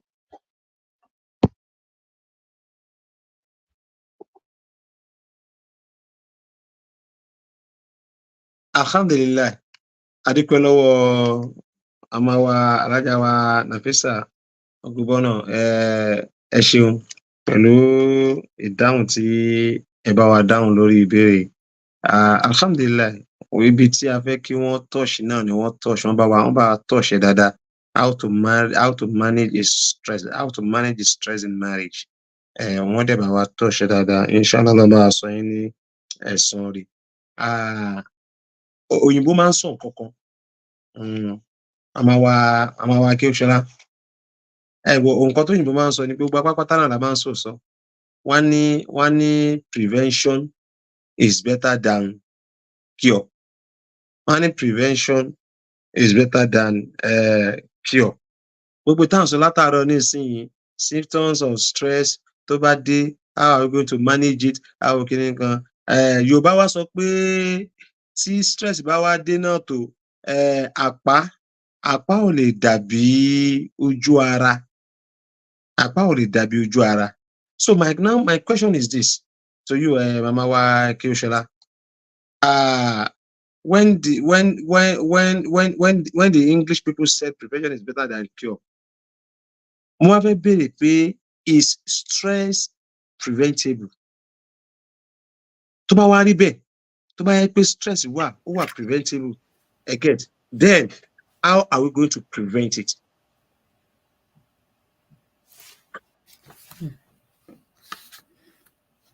Alhamdulillah Rabbil Alamin. Mo máa gbé láti ibi ilẹ̀ díẹ̀ kan báyìí torí pé ó dàbẹ̀ ni pé kò sí nǹkan tó wà tí ò ní àtúnṣe. Tọ́lọ́run bá jẹ́ kéèyàn tètè lè understand pé nǹkan yẹn ó ń ṣẹlẹ̀. Bá ṣe ń sọ látàárọ̀, a sọ pé stress ó pé oríṣiríṣi. A sọ pé stress tó dáa ó wà. A sọ pé èyí tó dẹ̀ tó kù díẹ̀ káàtó náà ó wà. So irú àwọn èyí tó dáa yẹn, there's something tó ń pè ní daily stressors àbí acute stress.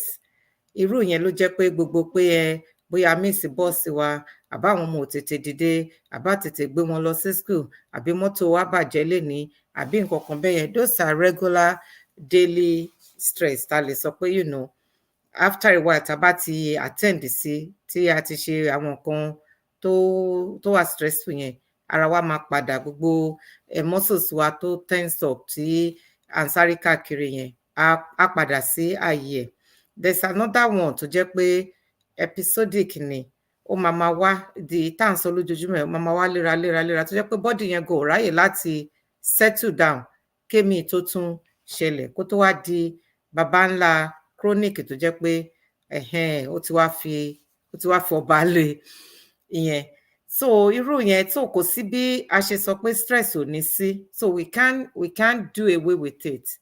Kò possible, but èwo la fẹ́, the chronic one yẹn la fẹ́ kó ṣẹlẹ̀, because ìyẹn ló wá di pé complications oríṣiríṣi àwa máa ṣẹlẹ̀, ìyẹn ló máa wá lead sí gbogbo àwọn signs and symptoms tá à ń sọ yẹn, àwọn depression, àwọn anxiety, gbogbo àwọn àrùn orúkọ ńláńlá yẹn, àwọn yẹn ló máa lead sí. So how can we prevent that?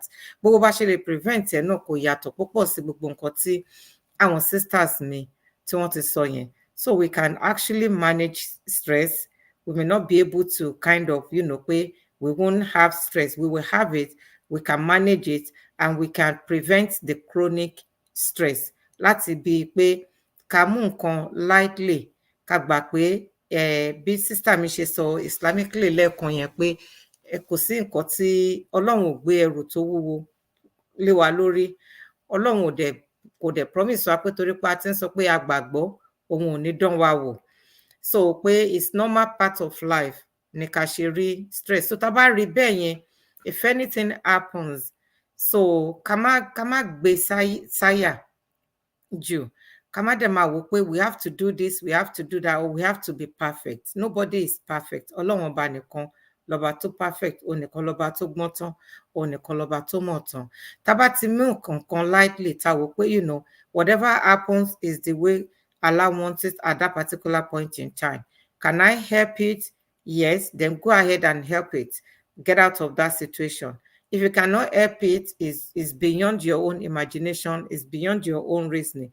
So, padà sọ́dọ̀ Ọlọ́run pé gbà fún Ọlọ́run pé tó bọ́lọ́run ṣe fẹ́ kó rí ní àsìkò gbà yẹn nìyẹn. That is how we can prevent those chronic stress in our lives. Tá bá ti gbà pé àmúwá Ọlọ́run ni nǹkan tó bá ṣẹlẹ̀ at any particular point in time, they will be able to prevent that situation tó máa wá lead sí anxiety fún wa, àbí tó máa lead sí depression fún wa, àbí tó máa lead sí panic attack fún wa. So then ká máa ní positive mind, ká má máa dwell in negativity, ká má ti máa wò pé kíní yóò lè dáa àbí kò lè dáa fún yàn mọ́, àbí nǹkan yóò lè ṣe mọ́, àbí nǹkan bẹ́ẹ̀ yẹn. No, ẹ má jẹ́ ká máa live in negativity. Ẹ jẹ́ ká máa foster positivity ní any environment tá bá bá ara wa. Ẹ jẹ́ ká jẹ́ element of growth, element of positivity, and ká máa rí nǹkan tó dáa nínú nǹkan tí àwọn èèyàn tó kù tí wọ́n bá ṣe. Ká má máa condemn àwọn èèyàn, or ká má ní attitude pé bóyá if it's not me, it can't be anyone else. Those are the things tó lè máa fa stress fún wa, because there are so many people. Another thing ni pé if you are doing something and you are not there, any other person cannot do that thing. You are just stressing yourself, because nobody is an island of knowledge. So you grow people around you so that you yourself can have rest. You yourself can delegate. You don't have to do everything by yourself. So gbogbo àwọn irú bẹ́ẹ̀ you are preventing stress, chronic stress fúnra rẹ̀. So wọ́n ní nǹkan tí òòṣà tí èèyàn ń ṣe tí ò lè fi hàn ọmọ àbí nǹkan àbíbọ̀ náà ṣe máa ń sọ, mímọ bó ṣe máa ń sọ̀rọ̀ yẹn pé kò ní meaning. So whatever you are doing, that when you are not there, that thing has to stop. Ò tí rí nǹkan yẹn ṣe, because you are giving yourself unnecessary stress where you have people around you that can actually assist you. Then let people benefit from you. Nǹkan tó bá ní, ẹ̀yin tó bá wà lẹ́gbẹ̀ẹ́, tó bá mọ̀ pé ó kù díẹ̀ káàtó fún, jẹ́ kí wọ́n mọ̀ pé you are there for them, that you can assist them. Àjọjẹ òdùn téèyàn kan ò bá ní. So if there's any way that you can make life better for people around you, you are making life better for yourself. Wọ́n sọ pé olówó kan láàrin òtòṣì mẹ́fà, wọ́n ní pé òtòṣì ó di méje ni, because gbogbo àwọn tí ó kù díẹ̀ káàtó fún yẹn náà ọrùn ẹni wọ́n máa wà. But if you settle them, if you equip them, if you allow them to benefit from you, tó bá set wọn up, to empower wọn, then àwọn náà wà ní àyè ara wọn, burden títí wọn á reduce lórí títí ẹ. Ẹni tó bá settle lọ́dún yìí, òun náà wà okay fúnra rẹ̀, òun gan lè assist ẹ láti settle another person ní ọdún tó ń bọ̀. So these are the ways that we can use to kind of relieve stress. Then even if it's your work stress too, try to manage your time. We have some work that are very, very stressful. Or tó bá jẹ́ pé a ṣẹ̀ṣẹ̀ gba iṣẹ́ kan ni, àwọn iṣẹ́ mi máa ń wà challenging tó bá jẹ́ pé ẹ ṣẹ̀ṣẹ̀ gbaṣẹ́ yẹn àbí ẹ ṣẹ̀ṣẹ̀ bọ́ sí position kan ni. So sit back, look at what plan your day or plan yourself. What are those things tí mò ń struggle pẹ̀lú lórí iṣẹ́ yìí? Can you reach out to someone láti explain it fún ẹ better? Or bóyá during your orientation ni get it, can you ask for more orientation days, more orientation period? Or you want a mentor tó jẹ́ pé ó lè jẹ́ kó relieve ẹ, kò kí ń ṣe pé wàá tún máa gbé stress ibi iṣẹ́, wàá gbé wálé, wàá wá máa transfer aggression sí gbogbo àwọn tí ò yẹ kó transfer ẹ̀ sí, tí ẹni tẹjọ wálé náà tí ẹ náà bá tún ní stress títẹ̀, òun náà á tún blame ẹ lóhùn. That is what they call vicious cycle. So wá di pé ẹjọ wá ń gbà fún ara yín.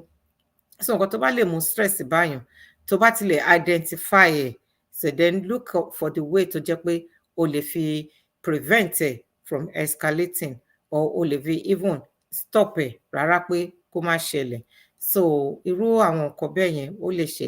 Tó bá jẹ́ financial hardship náà ni, ìgbà ò lọ bí òréré, wàrà ò sílẹ̀ ní, ó lè wà lọ́jọ́ mi. Whatever you cannot afford today is not the end of the world. You are not in competition with anybody. Lágbájá lo Rolls Royce, èmi náà láti rà. Kò sí èèyàn tó fẹ́ gbé Rolls Royce lọ síbi kankan, tọ́lọ́jọ́ bá délé ní gbogbo èèyàn máa dà á sílẹ̀ ni. Lágbájá wọ Copion, èmi wọ pálí ẹja, àbí báwo náà ṣe máa ń pè, èèyàn ò ní wọ méjì papọ̀.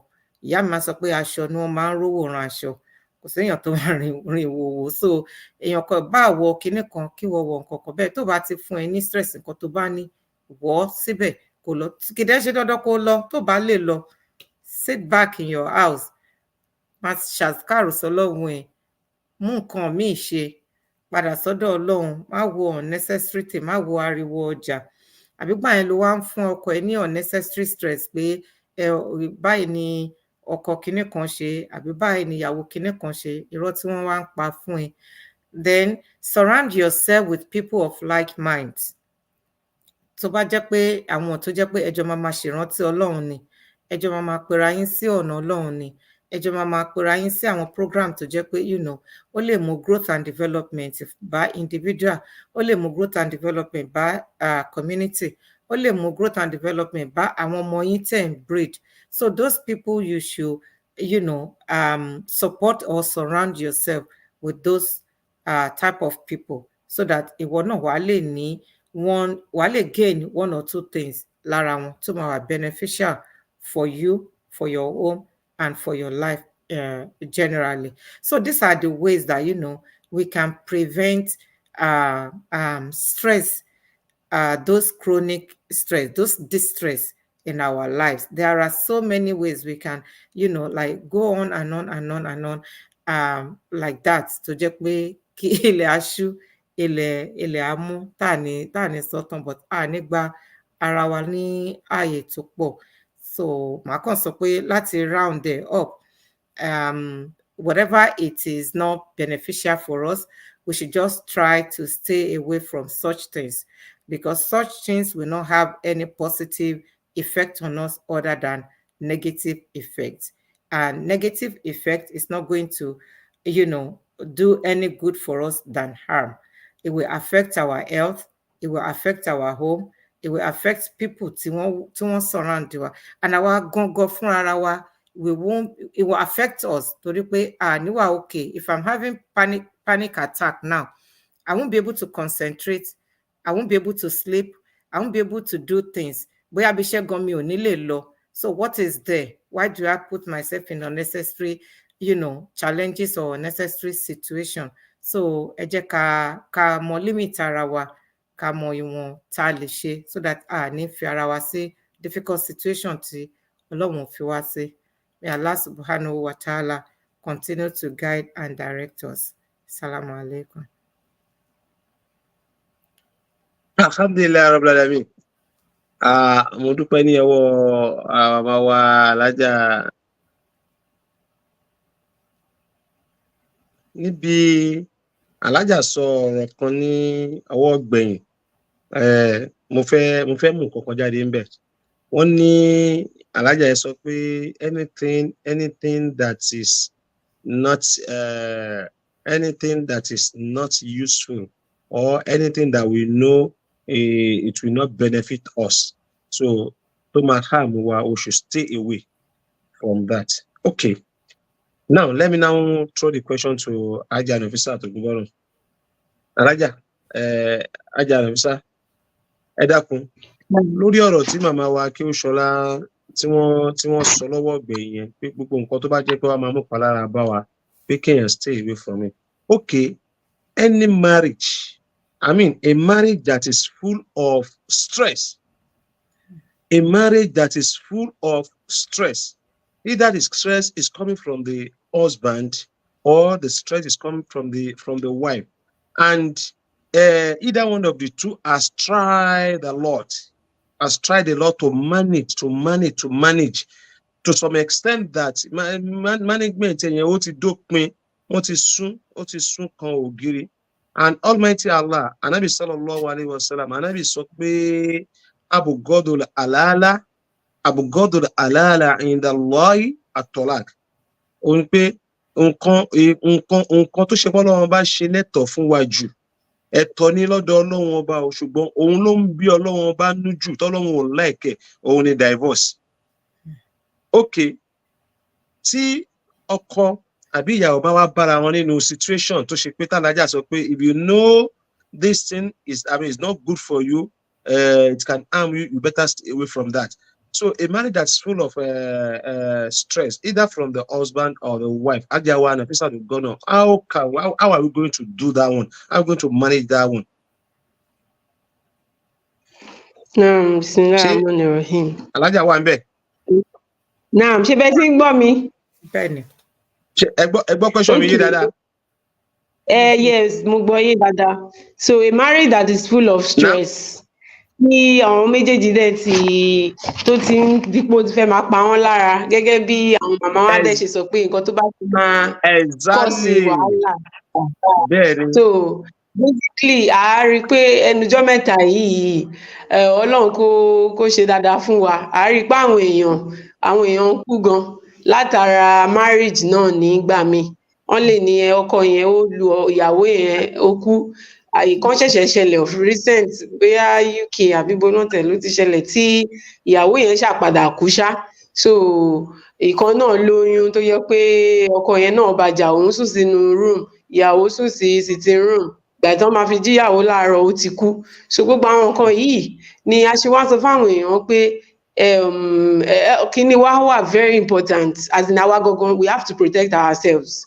So tá bá ti rí pé nǹkan yìí ó ti ń le adé ti take gbogbo steps tí Islam gbé kalẹ̀, tá ti rí pé kò work. So nǹkan tá lè ṣe náà ni pé ká ṣe kí ni, ká go out of the marriage, because a ti tọ́ gbogbo àwọn ọ̀nà tó yẹ ká tọ̀ o. Kò ń ṣe pé à ń dàrò ńlé, reach out sáwọn family, lọ fún counseling, a ti ṣe gbogbo eléyìí o. A wá rí i pé kò padà work. A ti ráwọn stars náà, wọ́n ti bá wa sọ̀rọ̀, wọ́n ti ṣe gbogbo ẹ̀. So èèyàn yẹn ní láti ṣe kí ni, èèyàn yẹn ní láti jáde níbẹ̀, because health wa wà very important. These days also, ẹni tí ó kú ó ní mental health problem. Most of the people that go to the psychiatric homes these days, àwọn obìnrin ló pọ̀ jù. So àwọn obìnrin yẹn kẹ̀dẹ̀rẹ̀ kí náà lọ ń ṣe, wọ́n lọ ń rí psychiatrist, wọ́n wá rí our psychologist to collect medications to manage depression, anxiety disorders, different kinds of health challenge tó ń ṣe mental health náà, physical health crisis, hypertension, different kinds of things táwọn èèyàn ti ń fall into. Tó dẹ̀ yẹ pé these people are still very young, but they are having all these things. So we need to, the first step náà ni pé we should protect ourselves, our health, our mental health and our physical health. Ká make sure pé are protected. Then lẹ́yìn tí a bá ti go out of the relationship, a gbọ́dọ̀ tún sáré lọ bẹ́ sínú another one. Though Islamically, ó dára pé mo ti gbọ́ tó máa ní it's good to actually go into marriage, pé kóbìnrin má dá wà, but at the same time no, there's something we call trauma bonding. Téèyàn bá ti ṣẹ̀ṣẹ̀ kúrò nínú relationship kan, gbogbo àwọn distress téèyàn feel yẹn, torí pé èèyàn mọ̀ bí èèyàn ṣe máa manage èèyàn á sáré go into another marriage, pé okay bóyá kí n fi nǹkan tó máa mú inú mi dùn, kí n go into it, bí mo ṣe máa put Yorùbá yẹn. So at the end of the day, a wá rí i pé ẹni yẹn ó tún padà lọ ń relieve past trauma tí manage ìgbà tí relationship breakup, trauma ni on its own, is a traumatic event. So ẹni yẹn bó ṣe wá go into another marriage yẹn kò tí ì heal kó tó go into another marriage, a wá lọ máa relieve past events, past stressful situations yẹn, á tún lọ máa jẹ jáde nínú another marriage tó wà. Ẹlòmíì gan máa tún kúrò nínú marriage yẹn, á tún lọ fẹ́ ọkọ míì. Ẹlòmíì ti fẹ́ bí ọkọ 3 4 látara pé ẹni yẹn ò dá ni. Meanwhile ẹni obìnrin àbọ́kùnrin yẹn gan ò tiẹ̀ check rẹ̀ pé ṣé kò ń ṣe pé past relationship mi ló ṣe ń affect mi, ṣé kò tiẹ̀ ń ṣe pé domestic violence àbí stress kan tí mo ti go through ní kékeré bóyá ẹnìyẹn ilé tóun ti wá àwọn òbí ẹ̀ máa ń jà gan so at the end of the day ọkọ àti ìyàwó yẹn gbà tán torí first relationship wa ló máa ń determine adult relationship wa so tó bá jẹ́ pé first relationship ta ní pẹ̀lú àwọn parent wa àbáwọn tá bá gbé tó bá jẹ́ pé àwọn ìjà náà máa ń jà every time a rí i pé ó máa play out ó máa jẹ jáde nínú relationship títí wa as adult ọkọ àti ìyàwó tó bá jẹ́ pé ìgbà táwa wà ní kékeré ó ní bọ́n ṣe máa ń sọ̀rọ̀ ńlé wa ó ní bá ṣe máa ń hùwà ó ní bá ṣe máa àwọn nǹkan yẹn máa jáde nínú relationship nígbà tá a di adult yẹn tá a di ọkọ àti ìyàwó kí ni yẹn máa jáde ní ṣá bóyá relationship àwa àtọmọ wa ni o bóyá relationship àwa àtọkọ wa ni ó ṣáà máa jáde so ó nídìí kéèyàn wà intentional so òun ló fi jẹ́ pé èèyàn gbọ́dọ̀ sáré lọ go into another èèyàn gbọ́dọ̀ heal kò ń ṣe ìgbà téèyàn ní psychiatric issues nìkan ló rí psychologist you have to talk to a psychologist at this time too so that wọ́n máa báyàn heal trauma tó wà lára èèyàn yẹn ẹlòmíì máa ń carry this stress láti kékeré lọ sí adulthood ara èèyàn ti wà on a very high alert látara pé anxiety problem kan ti ṣẹlẹ̀ síyàn láti kékeré ó lè jẹ́ pé mental health bóyá abuse kan èèyàn ti go through abuse kan láti kékeré it can be physical abuse verbal abuse sexual abuse téèyàn ti ní láti kékeré so ó lè jẹ́ kí ara èèyàn wà on a state of high alert èèyàn dẹ̀ mọ̀ so nǹkan tó kàn ṣẹlẹ̀ ni pé ìgbà téèyàn wá dénú relationship èèyàn kàn bára èèyàn ni pé wọn gbọ́dọ̀ sọ̀rọ̀ kékeré kan èèyàn á ti bínú èèyàn á ti bá wọn jà wọn gbọ́dọ̀ ṣe nǹkan kan èèyàn á ti sáré rò ìròkúrò sẹ́ni èèyàn lè sọ pé ọkọ mi ó ti wà pẹ̀lú obìnrin mi ìyàwó mi ó ti ṣe kinní kan nǹkan tí ò true àwọn nǹkan tó máa ń cause trust issue nìyẹn so àwọn nǹkan yìí a ní láti heal in fact àwọn tó ṣẹ̀ṣẹ̀ marry sí nǹkan tán tí going to marry a ní láti bá wọn sọ̀rọ̀ dáadáa nípa pé they should heal their trauma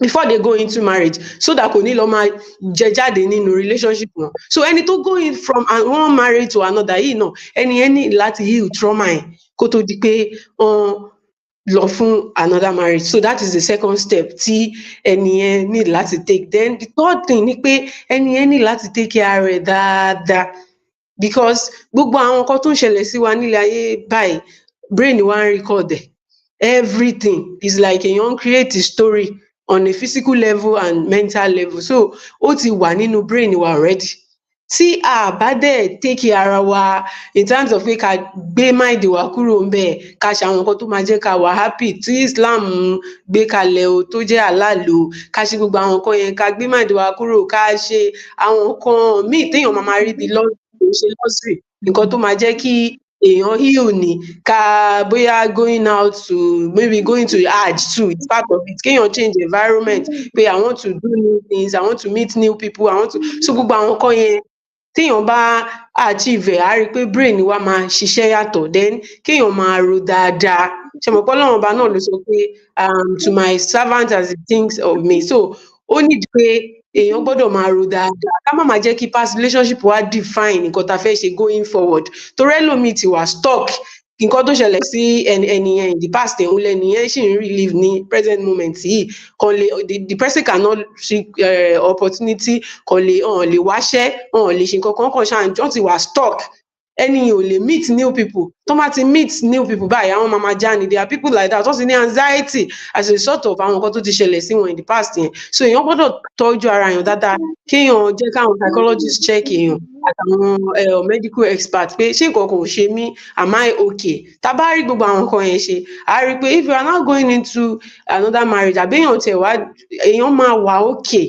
nǹkan kan ò dẹ̀ ní máa disturb èèyàn àbí kéèyàn máa ṣá máa ronú ṣe gbogbo ẹ̀ so àwọn nǹkan yẹn they are nǹkan tó wà crucial tá a need láti mójútó Ọlọ́run á ṣe rọrùn fún. ẹ ṣeun alájà Nafisa kí tó di pé máa darí question mi sí ọ̀dọ̀ màmá wa alájà Rustia alájà Nafisa ẹ sọ̀rọ̀ kan nígbà tí ẹ ń ṣàlàyé àwọn ọ̀rọ̀ yìí ẹ ní is an advice ẹ sọ pé téèyàn bá kúrò ẹni tó bá ṣe drop in one relationship so it's advisable for that person not to just jump immediately into another relationship yes because of the trauma that you mentioned gẹ́gẹ́ bí alákọ̀wé àáfàá lèmi but ìbéèrè kan mo máa fẹ́ béèrè lọ́wọ́ yín lórí yẹn gẹ́gẹ́ bí inú statement yìí náà lè mention pé àwọn àáfàá sọ pé kò dá kóbìnrin máa dá wà, obìnrin gbọ́dọ̀ máa wà lábẹ́ ọkùnrin. Ṣé mọ̀ pé ó ti di ọ̀rọ̀ méjì tó ṣe pé they go in different way tí wọ́n lọ papọ̀. Now, question tí wọ́n fẹ́ béèrè ni pé ẹni tó ṣẹ̀ṣẹ̀ pass through trauma kan due to the stress that the lady face in relationship or marriage, so tó wá dá dúró, so just staying alone for some times, Hajiya Nafisa, so don't you think that one could also cause stress for her? Okay, tó bá happen pé bóyá that one can cause stress or it cannot cause stress. Let me say if it can cause stress for her, just staying alone, especially I'm talking about the single mothers. She get me, especially the single mother. So tó ṣe pé mi sọ life tí ẹ̀yin àwọn tán wà ní diaspora ń gbé o, but life táwa tó ṣe pé àwa tá ti gíràn sọ́lọ́run lọ́rùn Nàìjíríà mi báyìí, àwa tá ti gíràn sọ́lọ́run lọ́rùn tó ṣe pé ọmọ mẹ́ta ọkùnrin á kọ̀ dá sóbìnrin láyà ń tiẹ̀ pé jọ lọ máa bá àpò á dẹ̀ kọ obìnrin yẹn lẹ̀ á dẹ̀ bá tiẹ̀ lọ. Ṣẹ́rí kóbìnrin yẹn wá ní òun wá dá dúró kó má sí olùrànlọ́wọ́ kankan, because ṣẹ́rí that is the reason why tí àwọn àfà tí wọ́n fi sọ pé kóbìnrin máa wà lábẹ́ ọkùnrin ó better immediately. So ẹni tí ọkùnrin kọ ọmọ mẹ́ta lé lọ́wọ́ tó dúró tó wá rọ́kùnrin mi propose ẹ̀, tọkùnrin yẹn ò bá tiẹ̀ lè tọ́jú àwọn ọmọ yẹn, bó jẹ́ $1, bó jẹ́ $2, bó jẹ́ £5 àbí £10, á máa fi assist obìnrin yẹn, á máa fún gẹ́gẹ́ bí ìrànlọ́wọ́. So kíru obìnrin tó wá ṣe pé wọ́n á da ọmọ mẹ́ta sí lọ́dọ̀ yẹn pé kó wá lọ dúró for some time, kó má sáré jump into another marriage. Ṣé irú situation bẹ́ẹ̀ yẹn ṣé kò tún ní create another stress fún òun náà? Okay, if that should be the case, tó wá fẹ́ wá tẹ́ sọ pé okay, mo kúrò nílé kan o, mo wá fẹ́ lọ sínú relationship mi o, steps wo ló máa gbé? Steps wo ló lè gbé? Because ó wò pé òun ò lè dá dúró gẹ́gẹ́ bí àwọn àfáà ṣe ń sọ, jẹ́ kí n tètè yá lọ marry mi. So kó tó lè marry yẹn, steps wo lẹ rò pé bóyá from your own opinion, steps wo ló lè gbé kó má kàn lọ jókòó sílé pé okay kó sì ṣe sùúrù díẹ̀, ìyẹn náà tún lè cause stress o. So that's my question, Alhaja Nafisa. Okay. Salaam alaikum. Ṣé gbogbo wa la máa answer question yìí?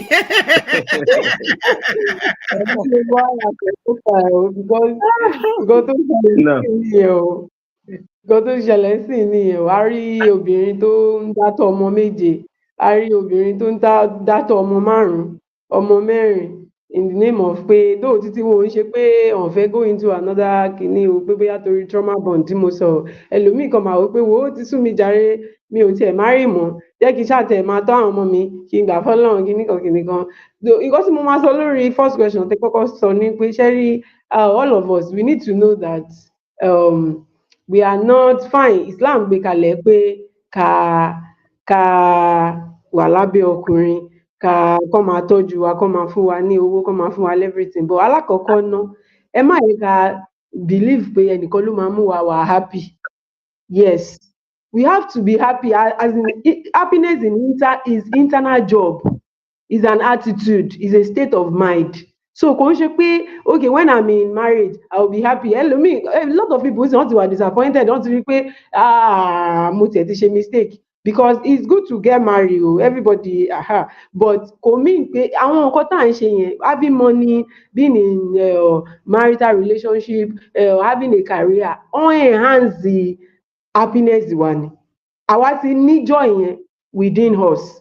A lot of people relationship breakup tó ń ṣẹlẹ̀ ń sìn ni pé àwọn ẹlòmíì wọ́n lọ ń gbé joy wọn, happiness wọn lórí spouse wọn, pé my spouse will make me happy, my husband will make me happy, my wife will make me happy. At the end of the day wọ́n wá disappointed, wọ́n wá ṣe kí wọ́n wá bẹ̀rẹ̀ sí ní jà. So alákọ̀ọ́kọ́ nìyẹn, nobody will make you happy except you. So first thing nìyẹn. Ẹlẹ́kejì ni pé sọ pé kóbìnrin má marry o, but empowerment wà very important. Empowerment wà very very important. Obìnrin náà, okay, I'm also in Nigeria, gbogbo ala mọ situation of Nigeria presently now. Ká wá sọ pé okay ọkùnrin yẹn máa lọ dáwó, máa lọ dáṣe gbogbo ẹ̀. Obìnrin náà lè ṣe online business at home o.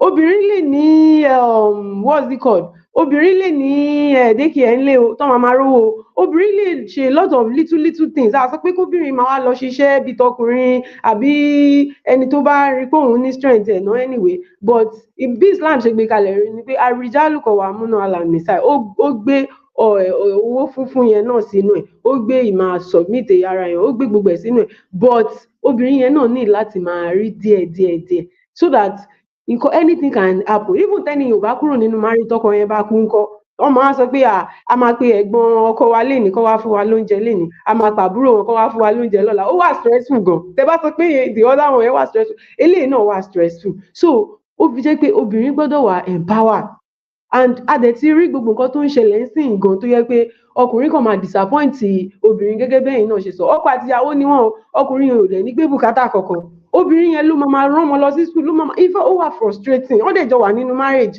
obìnrin yẹn ló máa ṣe gbogbo òun ló máa ṣe oúnjẹ, ọkọ yẹn dẹ̀ tún máa dé ó tún máa jẹun yẹn.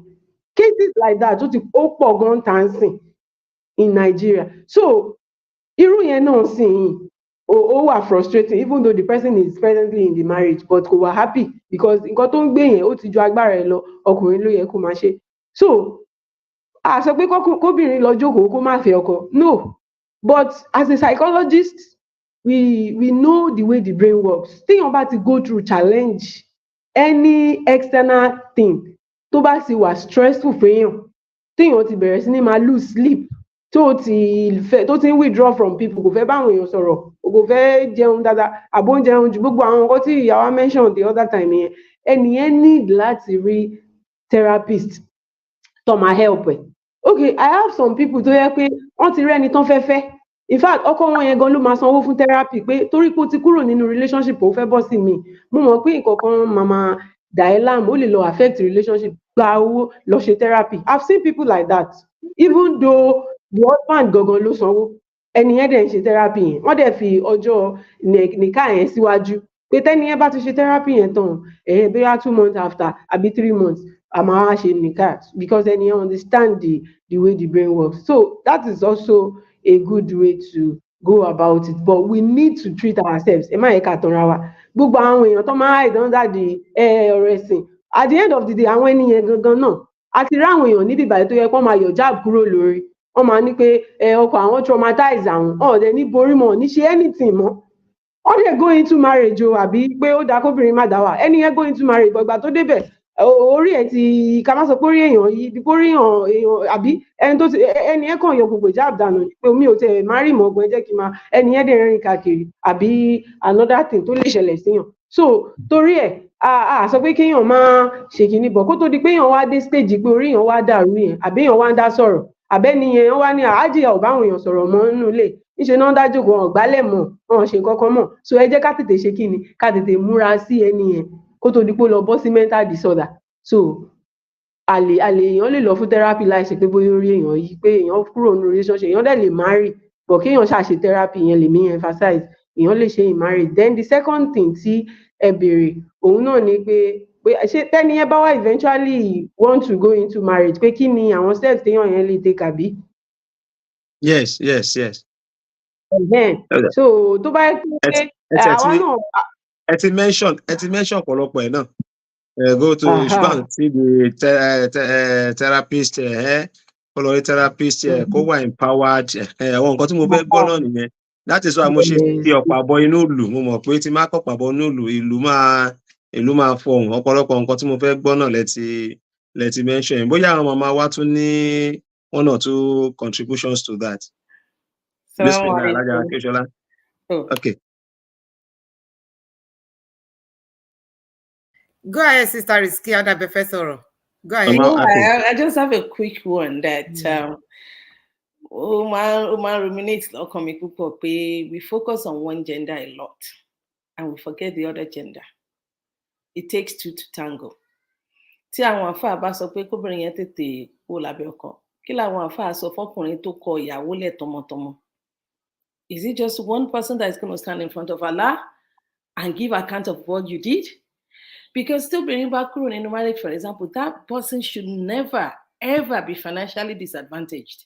Nítorí pé àwọn ọmọ wà lọ́wọ́ ẹ̀, kò bá bí ọmọ mẹ́jọ, Those children belongs to the father. The father needs to do 100% of everything that he needed to do while in marriage or even after marriage. But torí pé culturally, ó ti bo òfin ẹ̀sìn mọ́lẹ̀ fún wa púpọ̀. Àti pé ọ̀pọ̀lọpọ̀ àwọn tí generation tó dàgbà náà, ọ̀pọ̀lọpọ̀ even ọkùnrin gan, màmá nìkan ló tọ́. So somewhere, our nurture, not our nature, because I'm coming out, Ọlọ́run ṣe dá wa, Ọlọ́run ò dá wa nídàkúdà o. Iṣẹ́ àti àṣà wa òun ló tún nǹkan ṣe fún wa ká má fẹnu sọ nǹkan míì. Tí gbogbo wa bá lè stick to Islam, tá a bá lè di Islam mú, tágbọ́yé ẹ̀ dẹ̀ yé wa, ayé á rọrùn fákọ, ayé á rọrùn fábo. In fact, bí Sister Nafisa ṣe ń sọ, I used to work in the mental health. I know it's usually obìnrin ló pọ̀ jù ń bẹ̀. And ẹlòmíì àkànjì lóru ìwọ, mo fi nítorí ó dà mí. Oríṣiríṣi la máa ń rí. Kọ́rọ̀ tó débẹ̀, Islam ò kì í ṣe do or die.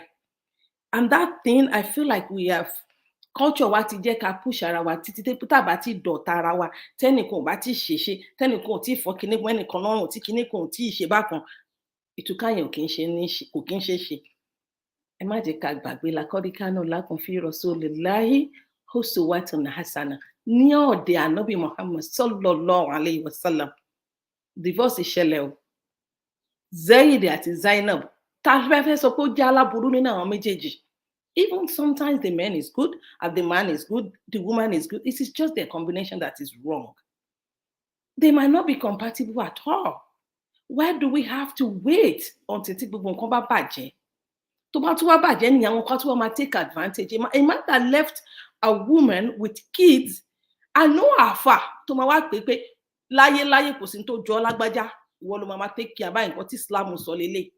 Tí wọ́n dẹ̀ máa hammer ẹ̀ fún. Where is the ummah for that woman? Where is the woman? Where is this àfà? Àwọn àfà tó máa sọ pé ó gbọ́dọ̀ wà lábẹ́ ọkùnrin kan. When people go through real trauma, they don't even know have anything to do with the other person. Tó bá dẹ̀ wá tún wá fẹ́ wo in the other way pé okay, kébì náà tètè ṣe. Sister Nafisa ti sọ fún wa, ó lè bẹ́yìn yọ. Ó lè bẹ́yìn yọ. So I believe that litẹ́sìkùnú ilé àti Ọlọ́run bá gbé kalẹ̀, kí ni pàápàá marriage ká lè bá gbé pọ̀ pẹ̀lú ìrọ̀rùn, pẹ̀lú ìrọ̀wọ́ rẹ̀sìn. Tó bá ti kọjá àyẹn, tó ti ń là kọjá abẹ̀, kó tó di pé ó bàjẹ́ jù, ká wá gbogbo ọ̀nà láti tún ṣe. Tó bá ti bàjẹ́ jù, ìgbà míì nǹkan burúkú ló máa padà dọ̀tá ara wọn, and they don't have to. Ẹ jẹ́ ká rántí pé nígbà tí Ànábì sallallahu tó padà gbà wáyé, tó padà gbọ́rọ̀ tọ́lọ́run ní pé òun ló máa fẹ́ Zainab. Ta l'Ànábì sallallahu rán sí? Zaid, ọkọ tó kọlẹ̀. Zaid l'Ànábì rán sí. Kí ni Zaid ṣe? Ó tún lọ bá ìwọ Zainab, mo mú ìròdùnú wá fún ẹ o. Ìròdùnú tí mo mú wá fún ẹ, Ànábì tí náà máa fẹ́. Where is that maturity táwọn Sàhábà nígbà yẹn? Àwàdà àti àfà àtẹni tó mọ kéwù àti ẹni tí ò mọ everybody. Tó bá nípa àfà kan fẹ́ ó kọ ìyàwó kan lẹ̀ tí ẹlòmíì wá fẹ́fẹ́, ṣọ́ lè rán sí. So I want to go back to the fact that let us all go back to Islam. Ká má kọjú sí gender kan. Kó tètè lọ marry. Bàbá tó làwọn ọmọ ńkọ́, ṣáwọn àfà máa gbárùkù ti pé ànígbà fún ẹ, ò ní rédí dúró ń bíbà. Ntọ́ máa jẹ, ntọ́ máa mú aṣọ, tọ́ máa wọ ilé, tọ́ máa gbé gbogbo nǹkan. At the end of the day, these kids belong to you. They are your children. You have to take care of them. You have to take care of them. So, Sharitaba, honestly, marriage nǹkan tó dá, nǹkan tó dùn, nǹkan tó ṣeé ṣe ni. Tá bá padà sí Islam, gbogbo wa àti generations to come, we enjoy marriage. But the fact that ó ti ń bàjẹ́ bọ̀ tipẹ́, only one gender is being focused on all the time. And we are now seeing the side effect of that. Tá bá mọ̀ tẹ́lẹ̀, àwọn forírọ́ ti sọ forírọ́. Àwọn tó forírọ́ yẹn làwọn wá padà wá ń jìyà yìí. Because àwọn tí wọ́n bring up, they don't even know how to live together. Because they never see anything like that. Where is the role model? There is none. Nǹkan tá dẹ̀ ń sọ lẹ́nu, kọ́ làwọn ọmọ ń gbọ́ jù. Fẹ́ni tó bá ń ṣiṣẹ́ pẹ̀lú àwọn ọmọ, ní tá à ń ṣe tí wọ́n ń rí. Bàbá tó ń lù ìyálẹ̀ mẹ́wàá, tí ìyá ń kó lọ, tí ìyá ń kó bọ̀. Tó bá fẹ́ yàwó tí ò bá tiẹ̀ lù, tí ìyàwó bá kó lá máa ronú orí ẹ̀ pé ó ṣì ń padà bọ̀. Kò ní mọ̀ pé bóyá àlọ́ ti lọ nìyẹn, bóyá ó ti lọ pátápátá nìyẹn. So kọ́lọ́run bá lè kí ọlá kó ṣàánú gbogbo wa o.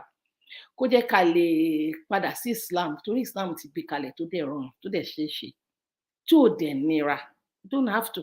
Àṣàkáṣà tí a kọ́ níbòmí àti ìṣe àti àṣà wa nílẹ̀ ibi tá a ti wá, ó bà nǹkan jẹ́ púpọ̀ fún wa ìgbà míì a dẹ̀ ṣe ń fojú wípé ó tún nǹkan ṣe ni but tá bá really think deep and àwọn tí wọ́n take advantage of the fact that this is what the culture says if they can be just and be honest and come front and say this is what Islam says ayé ọlójú ayé aráyé àwọn ọmọ wa tó ń bọ̀ lẹ́yìn wọ́n gbádùn tó ń pè marriage because Ọlọ́run bá intend fún wa lè tẹsíwá lakọdí Paul Ọlọ́run bá ṣe tó wa mí ní àyà àti anakọlákọlákọ mi ní àǹfùsìkùn azwaja lè tẹsíkùnú ilayha waja'ala bainakum mawaddatan wa rahma inna fi dhalika laayatin liqawmin yatafakkarun.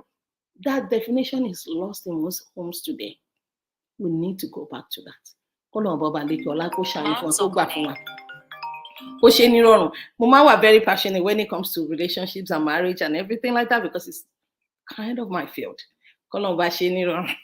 Ẹ má bínú sí mi àfà. I just wanted to put out there. Mo ní ọ̀rọ̀ lórí ọ̀rọ̀ tí màmá wa Rizkia tí wọ́n sọ sí yẹn mo ṣe lọ́rọ̀ lórí ẹ̀ torí pé ìṣẹ̀lẹ̀ ẹ direct ọ̀rọ̀ kan sí ọ̀dọ̀ wọn àfà which I'm part of them. So I'm going to. I'm part of that. My husband is an imam, so yes, I'm going to ask question. I'm going to ask question on that.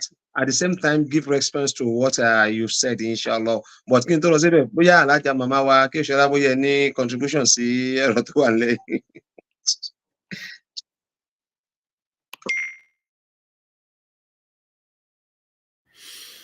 Yeah, alhamdulillah for my sisters. Ó dàbí ẹni pé wọ́n ti ṣe justice sí ọ̀rọ̀ yẹn. So I quite agree with both of them. Torí pé ó dàbí ẹni pé wọ́n lọ sí ọ̀nà ibi tí mo fẹ́ lọ. The only thing tí màá kàn fi ṣe ni pé imam ẹ sọ pé ṣé tẹ́ni yẹn bá dá wà ṣé kò ti ní jẹ́ stressful. That person is already stressed. Ẹni yẹn ti wà ńlẹ̀ already. So stress yẹn ti wà ńbẹ̀ already. So kò kí n ṣe pé kó rush into another marriage ló ṣẹ̀ṣẹ̀ máa ní kó ní stress. Àbí pé kó dá jókòó kó má marry ló ṣẹ̀ṣẹ̀ máa ní kó ní stress. So already pé kúrò níbì kan yẹn stress yẹn ti wà ńbẹ̀. Àfi tó bá dẹ̀ máa manage stress yẹn. Kó má de, kó má wà complicated òun ló kù. Then the other part that I want to say ni pé a máa ń wò pé because Islam frown against divorce, it frowns against divorce. Ẹ wo gbogbo nǹkan tó ń ṣẹlẹ̀ nísìnyí. Ẹ wo irú woman kan tó kú, she's a Christian singer sometimes ago. Ó ti ń go through this domestic violence nínú ilé, but because ọ̀rọ̀ religion ọ̀rọ̀ ẹ̀sìn, kí ni wọ́n máa sọ, kí ni wọ́n ṣe ọ̀ǹtìgbà tó lose ẹ̀mí ẹ̀. So Ọlọ́run ò sọ pé ká jókòó síbẹ̀ ká lose ẹ̀mí wa tó bá ti di bẹ́ẹ̀ yẹn, and mi rò pé ó yẹ kó di bẹ́ẹ̀ yẹn gan because irú àwọn ibi tá a wà yìí nísìnyí pé ọkùnrin àti obìnrin wọ́n fira wọn sílẹ̀ kò mean pé wọ́n máa di ọ̀tá ara wọn. They will still have cordial relationship tó máa jọ tọ́jú àwọn ọmọ yẹn. The children may be here for 2 days, may be there for 3 days. Wọ́n máa jọ jókòó, wọ́n máa ṣe tán àwọn yẹn máa fi lọ sí sọmọ. Even tán bá marry ẹlòmíì gan will be saying, in fact ẹlòmíì gan ẹ̀ nímọ̀ pé kò kí ń ṣe ọmọ ẹ̀ lọ́mọ tó ń sọ yẹn. My daughter, my son ló máa sọ. Ẹ̀yin tẹ́ bá wá mọ̀ pé you don't have a son, yes, my stepson. So irú bẹ́ẹ̀ yẹn kò dìgbà tó bá jẹ́ pé a bá ja àjàdíjú tó jẹ́ pé àwa lè rí mi ara wa látàn àlè bára wa sọ̀rọ̀. Àwọn nǹkan tó máa affect àwọn ọmọ yẹn nìyẹn. Because àwọn ọmọ yẹn wọn ò ní rí good upbringing. And nǹkan tí àwọn náà the attitude tí wọ́n rí lọ́wọ́ àwọn parents wọn is what they are going to put up tí wọ́n bá dàgbà. Irú àwọn ọmọ yẹn lẹ máa rí tó jẹ́ pé wọ́n máa dínú àbí pé èèyàn ò ní jọ wọ́n lójú àbí pé wọ́n máa dádì kọ̀kọ̀ bẹ́ẹ̀ yẹn. Kò yẹ kó rí bẹ́ẹ̀ yẹn rárá àti rárá. If it happen, it happen. Tọ́lọ́run bá ti sọ pé bó ṣe máa rí nìyẹn. But because of the children tó ti wà láàárín yín, ẹ come to terms bẹ́ẹ̀ ṣe fẹ́ tọ́jú àwọn ọmọ yẹn. Bí ọ̀rọ̀ school àwọn ọmọ yẹn bá ṣe fẹ́ rí, ibi tí wọ́n bá fẹ́ gbé, whatever tí wọ́n bá fẹ́ ṣe. That is just what I want to add to gbogbo nǹkan tí àwọn sisters yẹn tí wọ́n ṣe sọ. Ká má máa wò pé bí a torí pé culture frown against it, Islam frown against it, kí ni community máa sọ. Nǹkan tí community tẹ̀ máa ń fojú àwọn obìnrin rí tó bá rí bẹ́ẹ̀ yẹn, subhanallah, kọ́lọ́run kó ṣàánú ni. Obìnrin gan tí ò bá strong, stress yẹn ó lè ṣe, stress yẹn gan lè mú ẹni yẹn kó wọ depression. So ẹ bá wa máa ṣe àwọn model like àwọn ibi tí sister mi tó tì sí ọ̀dọ̀ yẹn àwọn àfáà yẹn. So ẹ bá wa máa, tẹ bá ti ń ṣe àwọn wá sí yẹn, ẹ bá wa máa fi kún nǹkan tọ́lọ́run sọ pé kọkùnrin náà ṣe àti bí irú nǹkan bẹ́ẹ̀ yẹn bí ìgbésí ayé yẹn bó ṣe lè rọrùn fóbìnrin tó bá jẹ́ pé ó rí bẹ́ẹ̀. Ẹ má kàn máa direct ẹ̀ sọ́dọ̀ àwọn obìnrin nìkan. Sallu ala nabiyil karim. Alhamdulillah rabbil alamin. Kó tó di pé màmá tún wá béèrè question. Ó sì rí question kan tí mo ṣe máa béèrè o. Tó yẹ pé ẹ̀yin màmá mẹ́ta náà lẹ máa sọ̀rọ̀ lórí ẹ̀. Bọ̀ ẹ jẹ́ kí n sáré respond sí ọ̀rọ̀ tí màmá Rizkia tí wọ́n sọ. Ṣé rí èyí tí nínú Islam program tá a ṣe yìí àfihàn láì tara wa náà fi ń kọ́ra wa lẹ́kọ̀ọ́ ni wallahi rẹ̀. Ẹ rí òótọ́ ọ̀rọ̀ ni ajá wa Nafisa ni wọ́n sọ lẹ́ẹ̀kan. Òótọ́ ọ̀rọ̀ ni wọ́n sọ. Yes. Mo mọ̀ọ́mọ̀ fẹ́ jẹ́ kí wọ́n túnbọ̀ bá mi ti ẹnu bọ̀rọ̀ yẹn dára. Ó yẹ kí n béèrè question yẹn pé ṣé tóbìnrin bá dá dúró ṣé wọn rò pé bóyá ó lè fa stress fún. Yes, already ó ti wà ní stress already. So how to manage that stress ló kù. Ṣùgbọ́n kò sí bó ṣe lè jẹ́ Islam is a perfect religion. Islam is a perfect religion. So tí Islam bá sọ̀rọ̀ nǹkan mi ń gbà mí báyìí á tako làákàyè tiwa. Whereas bóyá tako làákàyè tiwa yẹn nǹkan tó dáa gangan fún wa ní Islam wí yẹn o, but ó lè tako làákàyè tiwa lọ́nà mi. Ṣé get mi? Ṣé rí tóbìnrin bá fi marriage kan lẹ̀ nínú Islam, the best solution to it ni pé iṣẹ́ àwọn àǹfààní yẹn, torí pé àwọn àǹfààní tí wàá gbé ojúṣe lẹ̀ wọn ò ṣe mọ́. Kìdẹ̀ ṣe pé bóyá àwọn àǹfààní náà gbé ojúṣe lẹ̀ wọn ò ṣe mọ́ o. Ṣé rí the situation around us ohun gangan ló fà á, because in a situation whereby we are not using Sharia, like we are just using customary law àbí òfin tí wọ́n ń lò yẹn tí kò ṣe Sharia. In a situation tó bá yẹ pé wọ́n ti ń lò bẹ́ẹ̀ yẹn kò sí nǹkan tá àfà lè ṣe. Okay, ẹni tó kọ ọmọ mẹ́ta lẹ̀ fóbìnrin mi, ebi àfà kan ṣe wáàsí fún ni. Ó ṣẹlẹ̀ sára tèmi náà tó ṣe pé a ṣe wáàsí fẹ́ nìyẹn títí ìgbà tó stage kan ló ní ṣé kí n para òun ò lówó lọ́wọ́. Everybody dẹ̀ ń rí pé ó dẹ̀ ń ṣiṣẹ́, ó dẹ̀ ń lówó, ó dẹ̀ kó ọmọ mẹ́ta sọ́dọ̀ obìnrin, ó lọ fún lówó ọmọ ẹni yẹn dẹ̀ ń dátọ́ ọmọ obìnrin. But kí la fẹ́ ṣe? Ṣẹ̀ríà kọ́ là ń lò. Tó bá yẹ pé ṣẹ̀ríà là ń lò, ìṣì la máa tójú bọ iṣẹ́ tó ń ṣe yẹn. A dẹ̀ tójú bọ iṣẹ́, a lọ jókòó síbi iṣẹ́, a dẹ̀ máa gba owó, a máa dìídì yọ owó ẹ̀ ni, a dẹ̀ máa yọ lọ. Ṣùgbọ́n òfin ò fààyè gbà fáwọn àfà. Ẹgẹ́ tí mo fi ò fààyè gbà fún wa. So kò sí nǹkan tá a lè ṣe ju pé ká kàn máa admonish wọn náà ni. Admonition la kàn máa sọ. So but àti ya àwọn ọkùnrin, pàápàá àwọn ọkùnrin tá a wà ní apá àṣàlẹ̀ ń bí. Mi sọ àwọn ọkùnrin tó wà lápá òkè lọ́dọ̀ yín lọ́hùn yẹn o. Ajá Rọ̀ṣídà, àwọn ọkùnrin tó wà lápá òkè lọ́dọ̀ yín yẹn wọ́n ti rọ̀. Ìjọba ti ṣe wọ́n rọ̀ fáwọn obìnrin. But àwọn ọkùnrin tó wà lápá àṣàlẹ̀ ti wá ń bí, apá obìnrin ò ká wọn. Sọlọ́run dákun kó wà pẹ̀lú wa. So ìyẹn àkọ́kọ́. Then mo wá fẹ́ béèrè ìbéèrè tí mo fẹ́ kẹ́ bá mi dá sí náà ni pé okay, a ti sọ àwọn ọ̀rọ̀ àwọn ọkùnrin tó wà lápá bí báyìí. Kí wọ́n á sọ̀rọ̀ àwọn ọkùnrin tó wà lápá ọ̀dọ̀ yín náà lọ́hùn yẹn náà. Tó ṣe pé tí wọ́n bá fọ́ǹbù ìyàwó wọn á fi mú wọn dọ́rin. Gbọ́ mi yé. Tí wọ́n bá fọ́ǹbù ìyàwó wọn á fi mú wọn dọ́rin. Advice wo lẹ fẹ́ fún àwọn obìnrin yẹn náà kó má create stress fọ́kùnrin yẹn? Ẹ sọ sí. Ẹjọ́ àwa wo lẹ ń bá wí o? No, àwọn tó wà lápá òkè lọ́dọ̀ yín lọ́hùn yẹn ni. Àwa lẹ ń bá wí. Àwọn màmá wa tó wà lápá òkè lọ́dọ̀ tí yín lọ́hùn yẹn náà là ń sọ. Ẹ bá wa fún wọn náà. Kí ni advice wo lẹ lè fún wọn náà lórí pé káwọn náà máa create stress fọ́kùnrin? Tí mo lè máa tẹnu mọ́ evening láti mo dẹ̀ máa tún sọ. Ní kálukú rántí o, we will all stand in front of Allah one day and give account of what you have done. And it does not matter what the other person have done, it matters what you have done. We are only here but a little, very tiny little bit. Tábà wá fi tiny little bit yẹn tá a fi kún tó dájọ́ sínú basket wa ká lè fi ra ibi tá à ń lọ lọ́hùn. Ọ̀ràn ni o. Ṣẹ́rọ̀kọ̀ àti àwọn tó múra wọn máa ń kọ́kọ́ ń gbàgbé pé ọmọ ìyá làwọn jẹ́ nínú Islam. Ìyẹn ló máa ń kọ́kọ́ ń sọnù. Àní kò yẹ kó sọnù. Tó o bá fẹ́ stress èèyàn, mọ̀ wípé ẹ̀dá Ọlọ́run ọba kan ló ń stress. Ọlọ́run ọba àlékè ọlá ó ní pé òun tó dá wa tó mọ wá tó ní gbogbo ó lóun cooperation fúnra òun. Ọlọ́run ọba tó dá wa sẹ́ ó lóun cooperation fúnra òun. How much more àwa tí a kò wá jọ jẹ́ ẹ̀dá papọ̀ lásán? How can anyone in their right sense and a Muslim or a Muslimah oppress one another? is totally wrong. Although narrative ten gbọ́ Imam, that's the narrative that is out there. There's so many stories. Ṣé ẹ̀yin ọkùnrin ẹ̀ kì í sábà ń sọ̀rọ̀. Tẹ́ bá ríra yín politics àti sports lè máa ń sọ. Trust me, when sisters sit together, they say core things about their life, things that matters. And when you hear people's story, you will be amazed. Wàá wo àfáà yẹn báyìí, wàá wò pé àfáà dẹ̀ nílé. Subhanallah. In most cases, culture kò bí tó bá ń wà ká lọ. Iṣẹ́ àti àṣà wa yẹn, take it everywhere.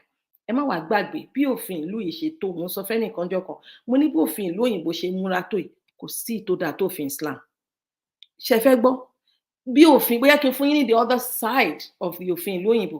Where táwa méjèèjì jọ wà, we are both in Canada. Tí ọkùnrin àtobìnrin bá fira wọn lẹ̀, tí ọkùnrin yẹn bá wà disadvantage nígbà tó wà marriage, bóyá ó jẹ́ kóbìnrin yẹn máa carry career on, bóyá ó jẹ́ kóbìnrin yẹn máa ṣe this, bóyá ó jẹ́ kóbìnrin yẹn máa ṣe that. To affect pé bóyá bóun náà ṣe move forward or whatever.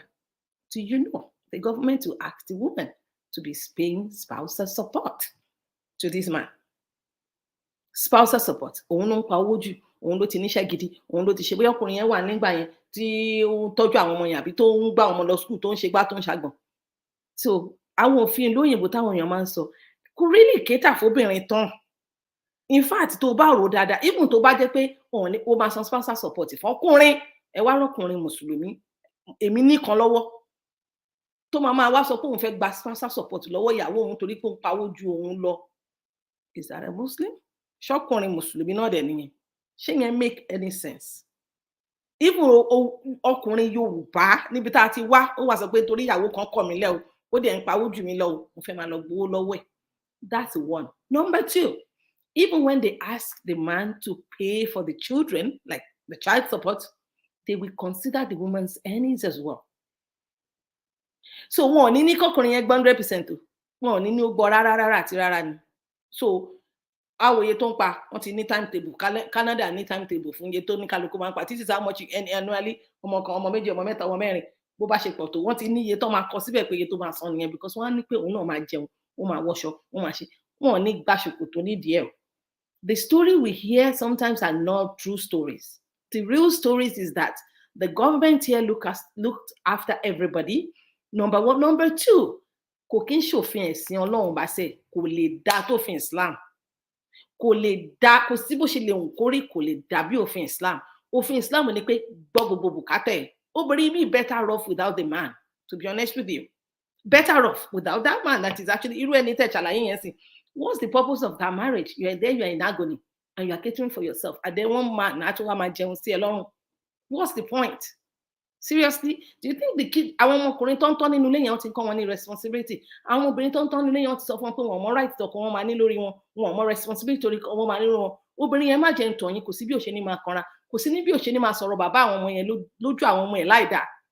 She is human, she has her emotions. Táwọn ọmọ bá béèrè owó oúnjẹ mi tó bá bọ́ sí kanra, á sọ di ọ̀rọ̀ sí bàbá yín tó jẹ́ pé kìnnìkan. Ó ń sọ fáwọn ọmọ obìnrin pé bí èèyàn ṣe ń treat ọkùnrin nìyẹn. Ó dẹ̀ ti ń sọ fáwọn ọmọkùnrin yẹn náà pé tó bá ti dàgbà ó máa wà irresponsible ni o, you can get away with it. So my quick advice would be all of us go back to Islam, no matter where you are, whether you are in UK, Canada, US, Nigeria, anywhere. Let us all go back to Islam. Ẹ jẹ́ ká gbàgbé pé kíní kan mi fẹ́ sọ pé àfa kan sókè, because sometimes I want to see the evidence. Where is the hadith? Where is the Quran that says don't, you have to tibai? Where is the evidence? Ẹ̀sìn Islam wá kọjá ẹ̀sìn téèyàn kàn forí gbé. Àkọọ́lẹ̀ wà, báwọn sọ̀hábà ṣe ṣe wà, báwọn tíwájú ṣe ṣe wà, báwọn tẹ̀yìn ṣe ṣe wà. Ọlọ́run bá balance nǹkan fún wa. Ẹ wáyà tá dé akalẹ̀ kan yẹn. Ẹ wà tọdún tó ti ń káyà yẹn tó dẹ̀ ń kò tiẹ̀ ní nǹkan tí kò right. Ar-rijalu qawwamuna 'ala an-nisa bima faddala Allahu ba'dahu 'ala ba'd. Ọlọ́run máa sọ reasons síbẹ̀ kó tó ṣẹ̀ṣẹ̀ wá kan tó bá ṣe this, tó bá ṣe that. But in most cases, ìṣe ló máa ń yí orí ẹ̀ kodò, òun ní nǹkan ṣe gún. Ẹ jẹ́ ká kọ́ àwọn ọkùnrin wa kán jẹ́ ọkùnrin, kán jẹ́ alámòójútó, kán jẹ́ guardian wa, kán jẹ́ afẹ̀yìntì wa. Obìnrin wo gan ló fẹ́ wàhálà? Ìwọ kò fẹ́ jókòó, fẹ́ cross leg, àfáà mi máa ṣe. And then you want to Support that man. I love to drop the ego of a man. How can a man to be? That's your king. Drop the ego, but let the man be a man. That's the funny part. The man that is not a man will not take any responsibility. Will want to exercise right. They're not angels. Tó bá exercise, tó bá ṣe gbogbo responsibilities ẹ, ọ̀rọ̀ tí ò dá máa jáde ń gbà mí bí ò bá sọ lójú ẹ sọ lẹ́yìn. Let us all go back to Islam and live the way Allah wants us to live. Ọlọ́run ní ká múra wa sẹ́gbẹ̀rẹ̀ wa ká máa nira wa lára. Tí nira bá ti dé, ẹ wá solution. Tí solution ò bá ti ṣe é ṣe, oníkálukú ló ń lọ ẹ̀. That is what we do not accept, and it is causing a whole lot of trouble. And it is not just àwọn tó forí rọ, it is the generations to come. We are showing the kids how to live, how to behave, what to take, what not to take, without talking. Ẹ wo gbogbo àwọn ọkùnrin tẹ̀sán pọ́n wà rẹ̀ sọ́ọ́ ṣe bá àwọn kan náà tọ́ wọn ẹ lọ́wọ́ màmá tán tó àwọn ọ̀nà ó lè jẹ́ ìyàwó nínú gbogbo ilé wọn lórí so kò débí dè pé ibi ìyá mi ló rán mi school bàbá mi gan bàbá gbogbo ayé so whatever. So please, my advice, total advice, I love marriages, I love relationships, I love adinu alibu amala. That Nabi Sallam sọ fún wọn kọ ẹ̀sìn wa gan ìṣe social interactions wa ni. And whether that person is your spouse or your child or your, it does not even matter. What matters is you are dealing with another creation of Allah. Allah is going to question you, whether you are a man or you are a woman. Let us all go back to Islam and practice Islam, and let's have harmony, and let's have the next generation of capable, healthy human beings that knows how to live together, that knows how to manage themselves. You know, but in most cases, culture ti bag ṣé ẹ máa kàn máa kill fire tábà ti lọ mójútó bẹ̀rẹ̀ ká mójútó ẹ jẹ́ mójútó láti ìpìlẹ̀ la máa padà sí ẹ jẹ́ kó lórí jó lórí ẹ jẹ́ ká fi sínú àwọn ọkùnrin yẹn pé lórí ni ẹ you have to do what you have to do àwọn ọlọ́nà kọ́kọ́ sọ ẹ jẹ́ ká mú wáyà yẹn bọ́ọ̀lù ṣe tó obìnrin wo ni ẹ má jẹ́ tàn yín mo sọ fẹ́ nìkan mo ní ṣàfùnà ẹ má jẹ́ dáṣà ààrẹ èkó mi báyìí nígbà tó mú láyé yàbá kó sí obìnrin wo lọkùnrin máa ṣe gbogbo pẹ́pẹ́ fúrufú tí ò dẹ̀ ní nǹkan tí pẹ́pẹ́ fúru tí mo mí ìgbìn ní pé kó máa rá bàbá ẹ̀ tó máa ṣe gbogbo responsibility ẹ̀ bágbára ẹ̀ ṣe mọ́ ọkùnrin obìnrin náà máa mọ bágbára àwọn kan òun ṣe mọ́ tí ò wá ní rá bàbá it is in us èmi máa ń sọ bẹ́ẹ̀ o àfi táwọn míì bá yàtọ̀ it is in us ṣẹ́rí láyé kẹ̀lífù láwùdọ́nsá it's not just about money it's about the responsibilities that Allah put on us as well. He has created us that way. He has programmed us that way. A man is a man. What will stop me from serving that man? What will stop me from that man asking me to jump and I'm already jumping before I say how high? What will stop any woman to rap about Sunday fún ṣe this fún tí ó ṣe ṣe gbogbo alájí nsú ẹ má disturb ilé. It is in us. We know how to nurture. We know how to respect.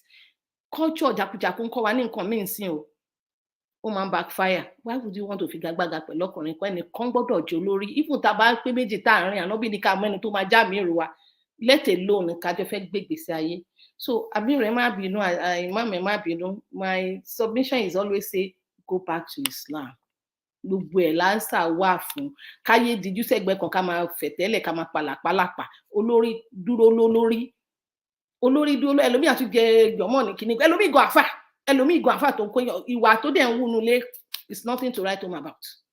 So kọ́lọ́n jọ nínú àánú ẹ̀ kó jẹ́ kí gbogbo wa rí Islam ṣe kó má ṣe wá ní agbẹ̀sìn má gbòfin wàhálà ajé àkànṣe bá wa sọ lórí program àwọn agbẹ̀sìn má gbòfin kó jẹ́ ká lè gba ẹ̀sìn ká dẹ̀ gba òfin ká mọ right responsibilities wa ká dẹ̀ lè ṣe Allahu alam. Alhamdulillah rọlẹ̀ ní ẹ̀ṣẹ̀ màmá wa òótọ́ ọ̀rọ̀ ni màmá bá wa sọ yìí Ọlọ́run dágbà san yín ní ẹ̀san dáadáa Ọlọ́run bá wa san yín ní ẹ̀san dáadáa bó ṣe wà ní líìkì náà ló wà ní gbàǹjà gẹ́gẹ́ bí wọ́n ṣe máa ń sọ̀rọ̀ Yorùbá so ibi méjèèjì náà ló wà Ọlọ́run ṣàánú wa ní solution náà ní kíkà padà sí Islam lórí tí màmá wa sọ yìí ajá wa Rashida Akínsọ́lá lórí tí màmá wa sọ yìí pé we should go back to Islam látàárọ̀ tá ti ń sọ̀rọ̀ lórí stress o how you are going to manage stress how you are going to do self how you are going to do this how you are going to do that gbogbo bá ṣe ń sọ ìpápá àìtí sọ̀rọ̀ Islam lórí ẹ̀ alájà wa Rashida òkè ẹ jẹ́ ká wá padà sí Islam bí màmá ṣe ní ká padà báwo la ṣe lè manage stress in Islamic perspective. 1 second.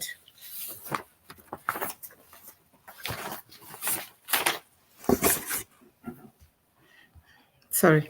Assalamu alaikum wa rahmatullahi wa barakatuh. Wa alaikum assalam wa rahmatullahi wa barakatuh. Yeah, so bí wọ́n ṣe sọ lẹ́ẹ̀kan, no, alhamdulillah for my sisters. In fact, bí mo ọkọ tí mo lè sọ, kọ́lọ́run bá wa sọ yín ní ẹ̀san olóore ni. Ẹ bá wa ṣe justice topic yìí gan ni. Ọlọ́run á dẹ̀ jẹ́ kó wúlò fún gbogbo wa pátápátá. Bá a ṣe sọ látàárọ̀ pé Islam. So we said earlier on pé Islam sees stress as a normal part of life ni. So mo dẹ̀ sọ pé Ọlọ́run ò sọ pé torí pé a sọ pé a believe òun kò ní dán wa wò. Kò síbi tọ́lọ́run ti sọ. So ó mean pé no matter what, tá bá ṣe wà nílé ayé, a máa ní stress kan, one stress or the other, be it the good stress or the bad stress. So tó bá wá ṣẹlẹ̀, kí la fẹ́ ṣe? À ń sọ náà ni pé ká padà sọ́dọ̀ Ọlọ́run náà ni. Ọlọ́run dẹ̀ tiẹ̀ make everything, ó make it easy fún wa. So the first thing ni pé tawakul bí wọ́n ṣe sọ lẹ́ẹ̀kan yẹn, ká ní ayọ̀ ọkàn, ká ní ìbẹ̀rù Ọlọ́run, ká gba Ọlọ́run gbọ́, ká dẹ̀ mọ̀ pé gbogbo nǹkan tó bá ṣẹlẹ̀ sí wa, ó wù Ọlọ́run ọba bẹ́ẹ̀ ni. Tá bá ti jókòó, I tell people pé, you know, when tí nǹkan kan bá ń ṣẹlẹ̀ tó ti pray, sit down, check yourself, wo àárín wa àtọlọ́run ẹ̀, ṣé àárín yín ṣé ó mọ́, ṣé o wà ní ìlànà nǹkan tọ́lọ́run sọ? Because téèyàn bá dé stage kan, you sit down and you know, you check yourself to see pé mo ti ṣe léyìí, mo ti ṣe, kí ni nǹkan tó ń ṣẹlẹ̀? Tó bá wá rí pé ó wà okay, then put yourself, jura ẹ sínú istighfar tó pọ̀ dáadáa, kó fi ṣàfọ̀mọ́ lọ́dọ̀ Ọlọ́run, then you know, kò dẹ̀ wá dúró tọlọ́run, kò sí nǹkan tó le tágbára Ọlọ́run ò ká. So ibi tá a ti máa kọ́kọ́ bẹ̀rẹ̀ nìyẹn. Ẹ wá wo ìrun tá à ń kí yẹn náà, it's a way of moving closer to God. It's a way of, you know, getting away from stress, because start from your ablution.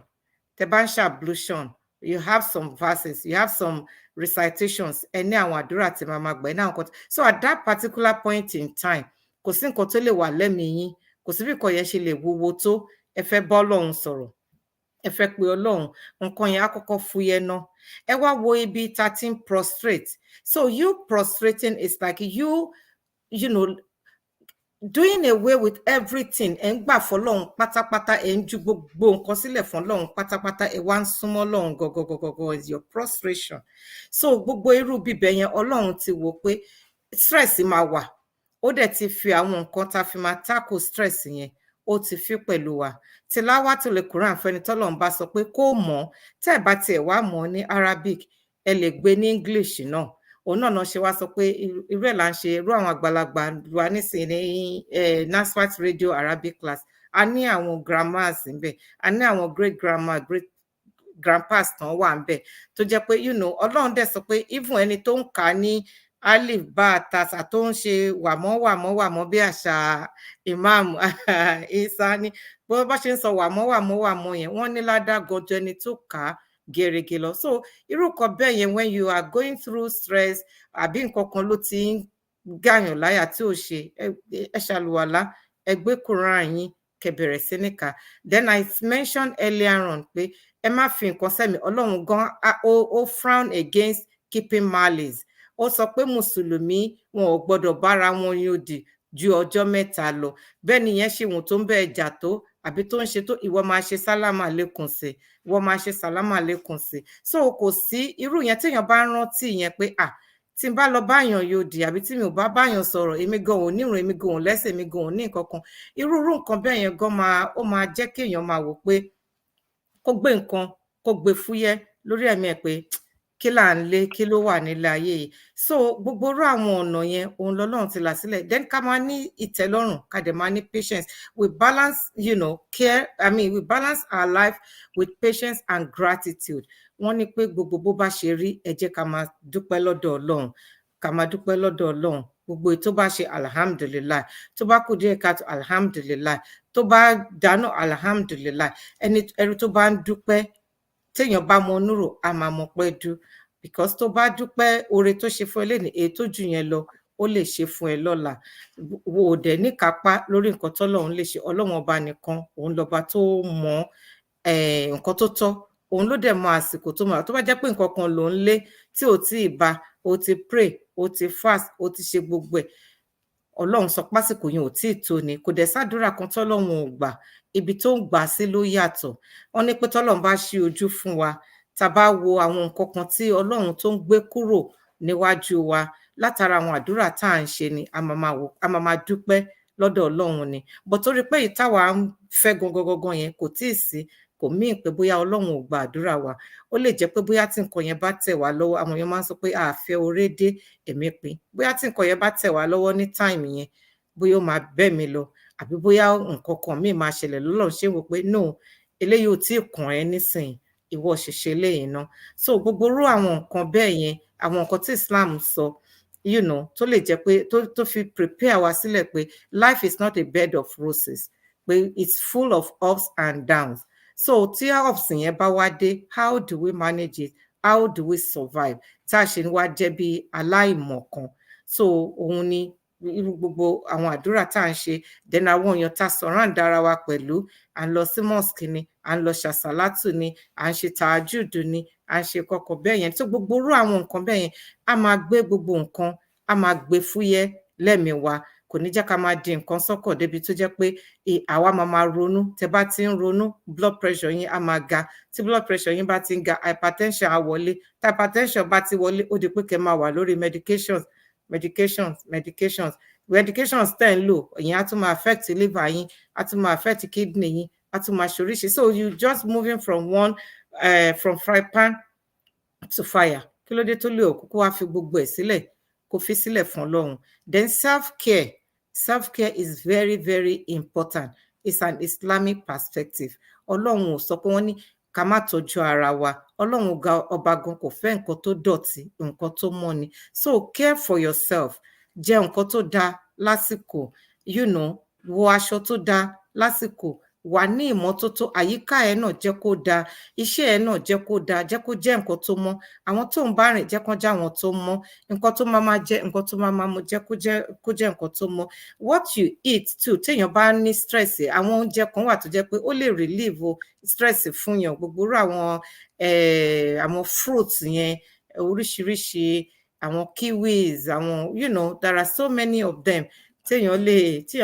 Islam ó promote kéèyàn eat healthy ó promote kéèyàn look healthy ó promote kéèyàn wà healthy kéèyàn tó bá ní ààyè enjoy your life enjoy yourself do good things to yourself kò sọ pé kéèyàn wà extravagant but that does not mean pé bóyá you can't take care of yourself. I'll give an example pé okay ẹ má lo perfume kóbìnrin má lo perfume that does not mean that you cannot use deodorant mean pé kó wá lọ sọ́dọ̀ àwọn èèyàn kan máa fọwọ́ sí màbí kan máa gbogbo irú àwọn nǹkan bẹ́ẹ̀ yẹn ara àwọn nǹkan tí Islam tí ó kọ́ wa nìyẹn Ọlọ́run mọ̀ pé gbogbo àwọn these problems in life we're going to experience them and he has provided gbogbo àwọn nǹkan tí a lè ṣe tó lè jẹ́ kí àwọn situation yẹn kó wà relieving fún wa tó lè jẹ́ kí àwọn situation yẹn kó má escalate débi pé àwa máa affect wa physically a máa affect wa mentally a máa affect wa psychologically we don't want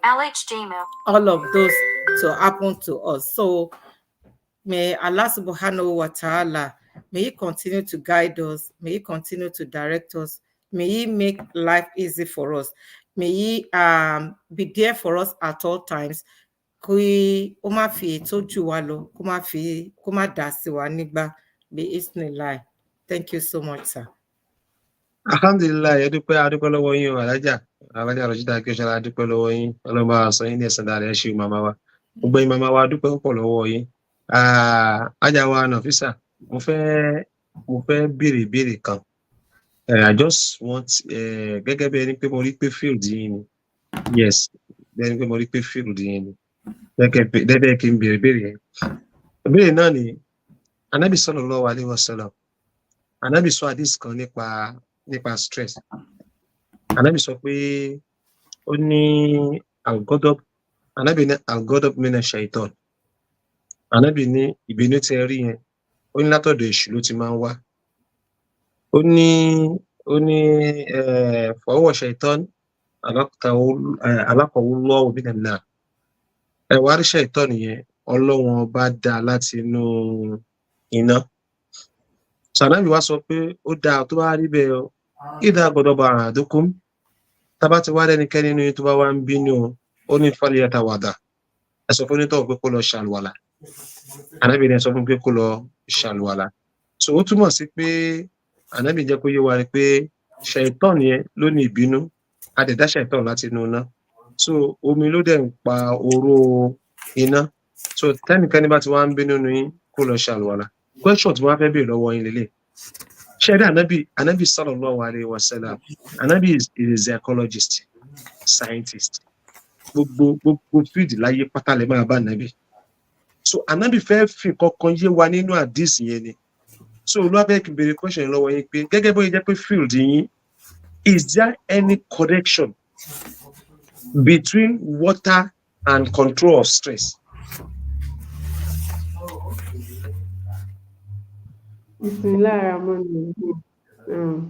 Very question tẹ́ béèrè yẹn mo like ẹ̀ gan because these days àwọn kankan ó ṣàtijẹ jáde dáadáa tá ti rí pé ṣẹ́rí Islam àti psychology the same thing gẹ́gẹ́ bẹ́ẹ̀ ṣe pé ànábì kò sí few deaths nígbà ànábì bẹ́ẹ̀ náà ni ó ṣe rí in fact ìgbà táwa wà ní class gan tá à ń ṣe masters gbogbo nǹkan tó ń kọ́ wa pátá nǹkan tó wà nínú Quran anytime ṣe mọ̀ pé à ń ka Quran dáadáa anytime tí bá ti ń gbọ́ àwọn nǹkan yẹn báwọn máa ní ilé ti wà nínú Islam tẹ́lẹ̀ ilé ti wà nínú Islam àdè kí n practice ẹ̀ eléyìí tẹ́ wá sọ yìí gangan kí n darí ọ̀rọ̀ sórí ìtẹ̀sọ̀ yìí gangan I was mo ń prepare for lecture kan few days ago mo ṣáà ń sọ̀rọ̀ nípa mo ń sọ̀rọ̀ nípa emotion control ṣẹ́rí téèyàn bá fẹ́ manage stress kò sí béèyàn ṣe ní control emotion èèyàn is one of the things téèyàn fẹ́ manage so wọ́n wá ń sọ nínú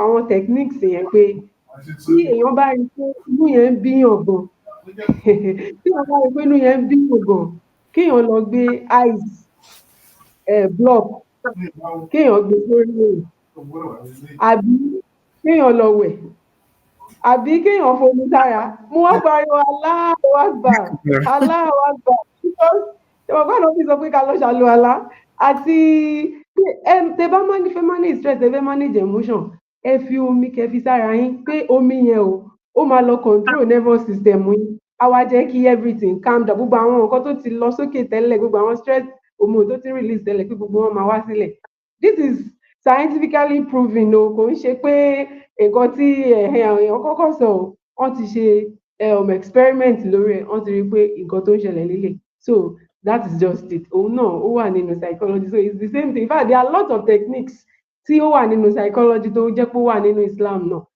mindfulness for instance now Salat is mindfulness tá a bá lè ń kírun wa dáadáa ká máa fọkàn sí techniques yẹn là ń kọ́ àwọn èèyàn nínú therapy a máa ní mindfulness ẹ fi ọkàn síbi tẹ́ bá wà ṣébi tá a máa ń kírun náà a gbọ́dọ̀ fọkàn síbi sùjúdì yẹn náà nǹkan tó ń ṣẹlẹ̀ nínú brain wa àgbà tá à ń ṣe yẹn in fact téèyàn bá mọ̀ èèyàn máa strive pé kéèyàn máa fọkàn sínú irun téèyàn ń kí ni téèyàn bá dẹ̀ ń ṣe bẹ́ẹ̀ everyday brain èèyàn máa wà èèyàn máa lè focus èèyàn máa lè wà happy just because béèyàn observe sọ̀láàtò you know all those things so gbogbo àwọn nǹkan yẹn tí Ọlọ́run bá ti gbé kalẹ̀ yẹn tá a bá follow wọn kò sí bá a ṣe ní mental health kò sí bí a ṣe máa bínú àbíjù àbí tá a máa ṣe nǹkan tó yẹ ká ṣe because àwọn nǹkan yẹn náà ló máa jẹ́ ká rí ilé ayé gbé ká wà happy ṣe mọ̀ pé Ọlọ́run ló dá wa Ọlọ́run tó dá wa sì mọ̀ pé tá a máa ṣe tá a máa fi lè rí ilé ayé gbé tá a máa fi lè wà happy so àwọn nǹkan yẹn náà nàwa náà ń lẹ̀ nínú psychology so gbogbo àwọn techniques yẹn pátá the same thing alhamdulillah.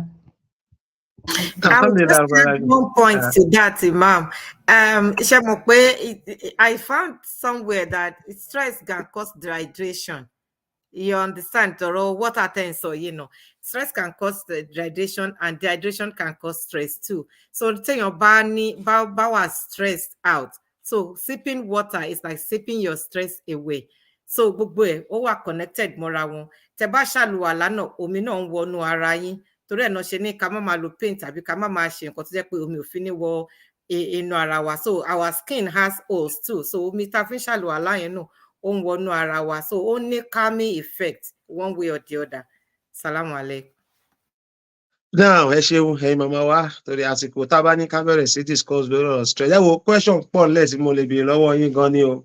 Question irú question tí mo béèrè lọ́wọ́ alájà wa Nafisa sí, irú ẹ̀ pọ̀ gan tí mo lè béèrè ṣùgbọ́n àsìkò yóò wá gbà wá láàyè mọ́. Wàláhì àsìkò yóò gbà wá láàyè mọ́. A dẹ̀ fẹ́ rásìkò láre torí àwọn màmá tó wà lórí ètò. So ká lè fún ọ ní àsìkò láti lọ ṣe nǹkan mi, inshallah. So ẹ̀yin màmá wa bẹ̀rẹ̀ látòrí màmá wa Ajá Rizkiya, màmá wa ẹ ṣeun, a dúpẹ́ lọ́wọ́ yín, ọlọ́ba sọ yín ní ẹ̀san dáadáa. Alájà Nafisa tẹ Ògúnbọ̀ náà, ọlọ́ba wa sọ yín ní ẹ̀san dáadáa, ọlá ìtóbi ànábì lọ́dọ̀ lọ. Ọlá ilaha illallah. Alájà wa màmá wa Rashida Akéwòṣọlá, ẹ kú gbogbo ìgbà. Ọlọ́run dákun má dá yín dá bùkátà yín. Ọlọ́run bẹ́ẹ̀ náà gbé ọ̀rọ̀ yín, Ọlọ́run bá yín gbé níbi tó ti wúwo. Kọ́lọ́run tó sì bá yín kó sì bá yín ṣe fúyẹ́. Ọlá ìtóbi ànábì lọ́dọ̀ lọ. Ọlá ilaha illallah. Inshallah kí a tó máa lọ. We are celebrating one of our pillars in Nasfat Radio today, inshallah, in person of Alhaj. Kò sí Alhaji, inshallah, on bẹ́ẹ̀ mọ́. Wọ́n ti di confirmed Alhaj. So ẹ̀yin màmá wa Alájà Rizkiya, ayọ̀ǹda ibọ̀ tí mi yọ̀ǹda Alájà Rashida o, mi yọ̀ǹda ẹ̀yin o. But Alájà Rizkiya, ayọ̀ǹda ẹ̀yin torí Ọlọ́run. Ẹ ṣeun, jazakumullahu khairan jazaa, Ọlọ́run bá sọ yín ní ẹ̀san rẹ̀. So inshallah, we are celebrating one of our pillars in Nasfat Radio today, in person of Alhaj Muhammad Abdul Kabir, Ebitan Patamu si brother MKO, inshallah. Onini Brian KO, salaam alaikum, mo mọ̀ pé ń wà ṣe wà lórí kíní, ẹ dákun ẹ wọlé torí Ọlọ́run. Tẹ́ bá wà lórí, mo mọ̀ pé ẹ ń gbọ́ mi báyìí. Ẹ̀yin náà bá wọlé sórí platform, inshallah. So téèyàn bá wúlò fún yàn, màmá Akéwòṣọlá, Yorùbá sọ pé kì fún mi kí n kì fún ọ, òun ni ọ̀pọ̀lọ́ máa fi ń dún lálẹ́ odò, tó ṣe bí òwe, tó túmọ̀ sí pé bí èèyàn bá ti wúlò fún yàn àbí kéèyàn náà wúlò fún papọ̀, kéèyàn wúlò fún padà. Torí situation téèyàn bá wá wúlò fún yàn, tẹ́ bá wá wúlò fún padà yẹn, èèyàn ti dá láìmoore. Wallahi alazim, èèyàn ti dá láìmoore. So lónìí la ṣe ní gbàgbé lórí ètò lónìí pẹ̀lú gbọ́lọ́. Tá bá ní ká lọ fílẹ̀ di ọ̀la, ó ti lọ náà nìyẹn. Lónìí tí Ibrahim K1 tí wọ́n tún lé ní ọdún kan lónìí, tọ́lọ́run ní kí ọjọ́ òní kó bá wọn láyé, kó bá wọn láàyè. A bá Alhaji wa, àwọn brother tí kò náà rọ ọmọ ẹ dákun, gbogbo ẹ̀yin tẹ́ bá ti mọ̀ ọmọ brother tí kò nínú ọ̀rọ̀ Alhaji wa o, ẹ dákun ẹ yọ brother yẹn kúrò. Alhaji wa MKO ni kẹ́dẹ̀ máa pè wọ́n. Lónìí tí Alhaji wa MKO tí wọ́n wálé ní ọdún kan, a bá wọn dúpẹ́ ní ọ̀dọ̀ Ọlọ́run.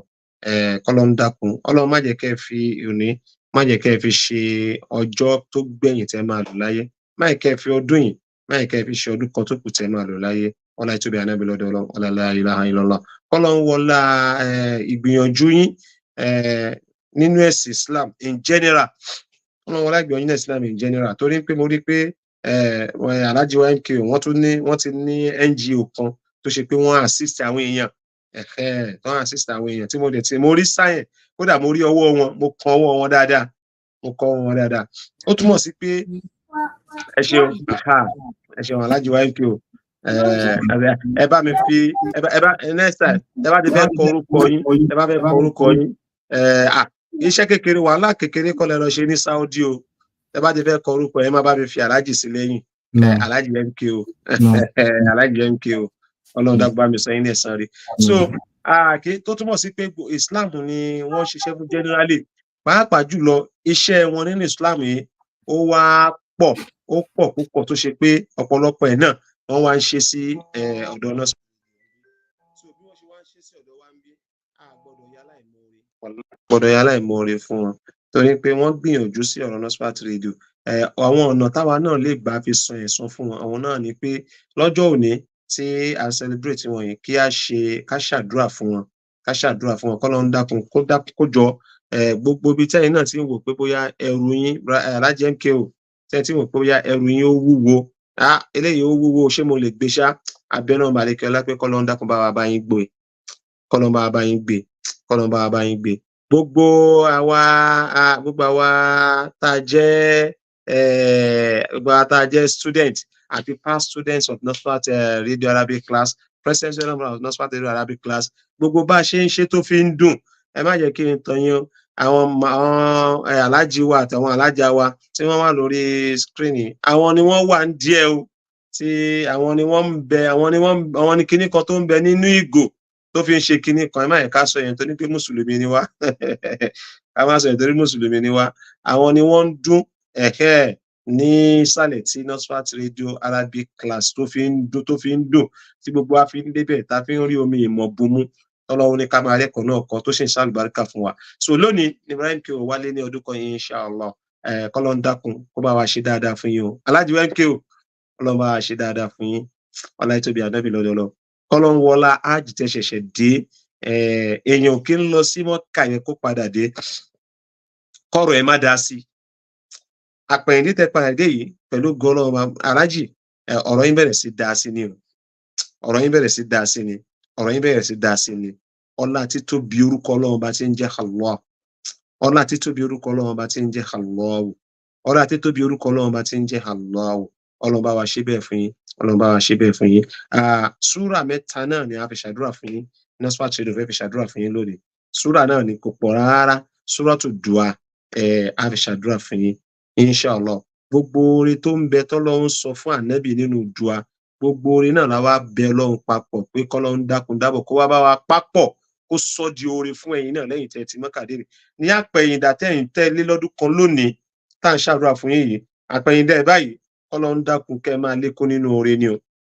Kọ́lọ́run jẹ́ kẹ́ máa lékún nínú ọlá tóbi ànábì lọ́dọ̀ Ọlọ́run. Ọlá la ilaha illallah. Àbúrò ká tó bọ́ sínú àdúrà on behalf of Nasfat Radio Arabic class, Nasfat Radio Women Enlightenment program tí àwọn màmá wa tí wọ́n ṣẹ̀ṣẹ̀ tán sí, Nasfat Radio Charity kìíní, Nasfat Radio àti gbogbo program ta ní pátápátá.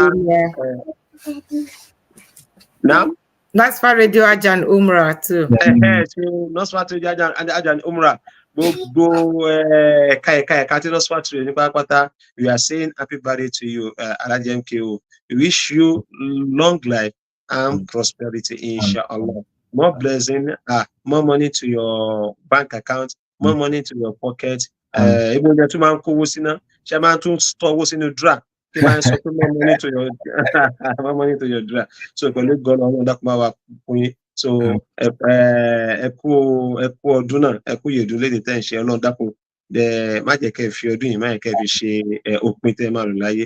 Ọlọ́run lọ́dọ̀ Ọlọ́run. So àdúrà tá máa fi ṣàdúrà fún wọn náà ní Suratu Du'a, inshallah. Aka Suratu Du'a fún wọn. Aka Alam Nashrah laka sadrak. A wá fi Inna A'tayna. Súrà mẹ́tẹ̀ẹ̀ta yìí, Ọlọ́run bá ní, Ànábì lọ́lọ́run bá fi ṣàdúrà fún. Súrà mẹ́tẹ̀ẹ̀ta yìí, Ànábì lọ́lọ́run bá fi ṣàdúrà fún. So Suratu Du'a tá máa kà yìí, gbogbo ibi tí Ọlọ́run ti dojú àdúrà náà kọ Ànábì, ibi mẹ́rin ni nínú Suratu Du'a. So gbogbo àwọn ibi tẹ́ bá ti gbọ́ tí Ọlọ́run ti ń lo kà. Ànábì lọ́lọ́run bá ń bá wí ń bẹ̀ nínú Suratu Du'a. So but ibi mẹ́rin ni Ọlọ́run ti wá ṣàdúrà fún Ànábì nínú Suratu Du'a. Wa du'a wa laysa saja ma wa da'aka rabbuka wa maqala wala al-akhiratu khairul laka min al-ula. Àkọ́kọ́ nìyẹn níbi t'Ọlọ́run bá ti ṣàdúrà fún Ànábì pé wala al-akhiratu khairul laka min al-ula. So àwa náà wá fi verse náà a fi ń ṣàdúrà fún bọ́lọ́run bá ṣe sọ fún Ànábì lánàá pé gbogbo ìgbésí ayé yín tẹ́ ti ń lò bọ̀ lọ láti ẹ̀yìn títí wá di òní ó dúró ṣe wá rí látòní títí wá tẹ́ máa lo ìtókù yẹn á dáa ju ìtẹ́ tí ń lò bọ̀lọ̀ pẹ̀lú gan Ọlọ́run bá bọ́lọ́run ṣe sọ fún Ànábì nìyẹn pé ìwà Ànábì wala al-akhiratu khairul laka min al-ula, pé ìgbésí ayé ìwà Ànábì tó ti ń lò bọ̀ látẹ̀yìn kékeré ni dídá yẹn o. Sórí ìtó máa lò lásìkò tí Ọlọ́run sọ ayà yẹn kalẹ̀ fún Ànábì, Ọlọ́run wá sọ pé gbogbo ìtó máa lò síwájú sí ó máa dáa ju ìtó tí ń lò bọ̀ látẹ̀yìn lọ. Àwa náà wá ń sọ fún yín Alhaji MKO pé ìgbésí ayé tẹ́ máa lò láti wákàtí ọ̀wọ̀ tá à ń ṣàdúrà fún yín tẹ́ máa lò lọ á dáa ju ìtẹ́ tí ń lò bọ̀ látẹ̀yìn lọ pẹ̀lú ògo Ọlọ́run bá. Ẹ máa fi òní pìtàn àná ni pẹ̀lú ògo Ọlọ́run sí ti dáadáa. ní ti dáadáa ẹ máa fi ọ̀la ẹ máa fi pìtàn òní ni lágbára Ọlọ́run ẹ ní fi ọ̀la ẹ ní fi pìtàn òní pẹ̀lú aburú so wala la hayrata hayrun laka minal ula èmi náà fi àṣẹ Ọlọ́run ọba tó fi sọ̀rọ̀ fún ànábì nínú Al-Qur'ani sọ fún yín pé alájọ MKO wala la hayratu hayrun laka minal ula Qur'an tó wá sọ fún ànábì náà pé wala sawfa yu'tika rabbuka fatardo gbogbo bẹ́ẹ̀ ṣe wá ń ṣiṣẹ́ náà bọ̀ látẹ̀yìnwá ó ti wá ń dojú point tó ṣe pé wala sawfa yu'tika rabbuka fatardo gbogbo iṣẹ́ yín Ọlọ́run máa bá yín papọ̀ pẹ̀lú gọlọ́run ba á wá sọ di epitomes of blessing fún yín Ọlọ́run máa bá wa sọ the epitome of blessing fún yín pẹ̀lú gọlọ́run to the extent that fatardo gbogbo bí Quran sọ fún àná mi pé fatardo gbogbo ibi kí tí wà náà ìbá yọjú sí báyìí pẹ̀lú gọlọ́run ba wàá máa bẹ́ ìyọ́nú àwọn èèyàn pàdé ni bó bá yọjú sọ́tún àwọn ànábì wọn máa nífẹ̀ẹ́ ni bó yóò sọ́ọ̀sì wọn máa nífẹ̀ẹ́ ni bó jẹ́ lamẹ́ríkà ni wọ́n máa nífẹ̀ẹ́ ànábì ni bó jẹ́ nàìjíríà wọn máa nífẹ̀ẹ́ ànábì ni ọ̀rọ̀ tọ́lọ́run sọ fún ànábì nínú Kùránì náà ló padà ṣẹlẹ̀ ànábì lórí kò síbi tí a ti ń ṣe sallallahu alaihi wasallam ẹ̀kọ́ ta ló máa kò sẹ́ni tó máa dé Sáúdí tí ò bá dé Mọ̀dínà kò rí Sáúdí dé òun kò tiẹ̀ ní lọ ni kò á dàbẹ́ ní pé kò lọ àjì ni wíyàrá síyára nínú àjì kò dín nǹkan kan nínú iṣẹ́ àjì dúró ìgbọ́ téèyàn bá débẹ̀ á dàbẹ́ ní pé èèyàn ò lọ àbí kó débẹ̀ kó lọ ṣàdúrà fáànàbì so àdéhùn tọ́lọ́run bá nàbì ṣe ni pé wàlà sáfà yóò ti kàrúkà fún àtàrúdọ̀ bọ́lọ́run ṣe wá ṣàdéhùn fún ànábì yẹn èmi náà wá ń fi àṣẹ Ọlọ́run nínú Kùránì mo fi ń sọ fún yín pé alájí MKO wàlà sáfà yóò ti ká rọ̀bùkà fún àtàrúdọ̀ so ẹlẹ́ẹ̀kejì nìyẹn ibi tí Ọlọ́run ṣàdúrà fún ànábì lẹ́ẹ̀kẹta ni pé alam yajidka yatiman fahawa ìyẹn ò kì í ṣàdúrà but Ọlọ́run dojú ẹ̀ kọ ànábì ni pé ìwà ànábì o alam yajidka yatiman fahawa àti rí ẹni ọmọ òrukàn fahawa ká tó ṣe bàbá fún wa ànábì ká tó ṣe ìyá fún wa ànábì ká tó ṣẹ̀gbọ́n fún wa ànábì pẹ̀lú Ọlọ́run tó ṣe bẹ́ẹ̀ fún ànábì Ibrahim MKO alájọ MKO sorry ẹ má bínú mo ṣẹ̀yìn ni o alájọ MKO inshallah gbogbo ìgbàkígbà tẹ́ bá nídìí Ọlọ́run bá máa wà ń bẹ̀ fún yín ni gbogbo ìgbàkígbà tẹ́ bá nídìí Ọlọ́run á máa wà ń bẹ̀ fún yín so Quran wá sọ fún ànábì pé wá wá jẹ̀dẹ̀ka dọ́ọ́lán fàhàdà Ọlọ́run tó sọ fún ànábì pé wà ànábì ò ní ṣìnà láéláé àti rí ẹ ní bèbè ìparun àti rí wà ànábì ní bèbè ìṣìnà àti rí ẹ ní bèbè ìparun àwọn Ọlọ́run bá wá mú ẹ àti ẹ sójú ọ̀nà alájí MKO pẹ̀lú ògo Ọlọ́run bàbá yé bá ń jáyé bí bàbá ń jẹ́ ìgbà ní rìn bèbè kò parun pẹ̀lú ògo Ọlọ́run bá ní parun àwọn ọmọ yìí ò ní parun fámìlì yìí ò ní parun ní rìn ọ̀nà àánú pẹ̀lú ògo Ọlọ́run bá àṣẹ ọ̀rọ̀ tọ́lọ́run bá fi sọ fún ànábì lánàá pé wọ́n wá jẹ̀dẹ̀ka dọ́ọ̀lan fàhádà ń pé ìrọ̀ ànábì àti rí ẹ pé o kò parun wà níwájú fúnra ànábì ṣùgbọ́n amú ẹ fòdá gbogbo aburú tó wà níwájú fún yín Ibrahim MKO gbogbo aburú tó wà níwájú fún yín pẹ̀lú ògo Ọlọ́run bá máa mú yín fòdá ni Ọlọ́run máa mú yín fòdá ni Ọlọ́run máa mú yín fòdá ni Kùránì wá sọ fún ànábì pé wọ́n wá jẹ̀dẹ̀ka àìlán fàgínà ń pè rẹ ànábì àti rí aláìní kò ní ṣùgbọ́n a rọwọ́ ànábì lọ́rọ̀ alájí MKO tí lówó lọ́wọ́ aláìní Ọlọ́run bá ṣe níyìn alimiskinu bí láìní aláìní Ọlọ́run òun ni pẹ̀lú gọlọ́run fàgínà àṣẹ tọ́lọ́run bá fi sọ̀rọ̀ fún ànábì lánàá nínú Kùránì àṣẹ náà ni mo wá ń lò fi sọ̀rọ̀ fún yín pé pẹ̀lú gọlọ́run bá Ọlọ́run máa ṣe yín ní ọlọ́rọ̀ gan Ọlọ́run máa ṣe yín ní ọlọ́rọ̀ tápà tí yín náà ò ní ká mọ́ Ọlọ́run máa ṣe yín lólówó tápà tí yín náà ò ní ká mọ́ mo ń ṣàdúrà yìí lórí ìgbìyànjú yín tẹ́ ṣiṣẹ́ ṣe fún Nasfat Radio ni kọ́lọ́run dákun ó bá jẹ́ kádùúrà náà kó gbà lórí yín so suratu dua kan la máa kà fún yín alam nashra ẹyẹ kan la máa kà fún yín a dẹ̀ máa ka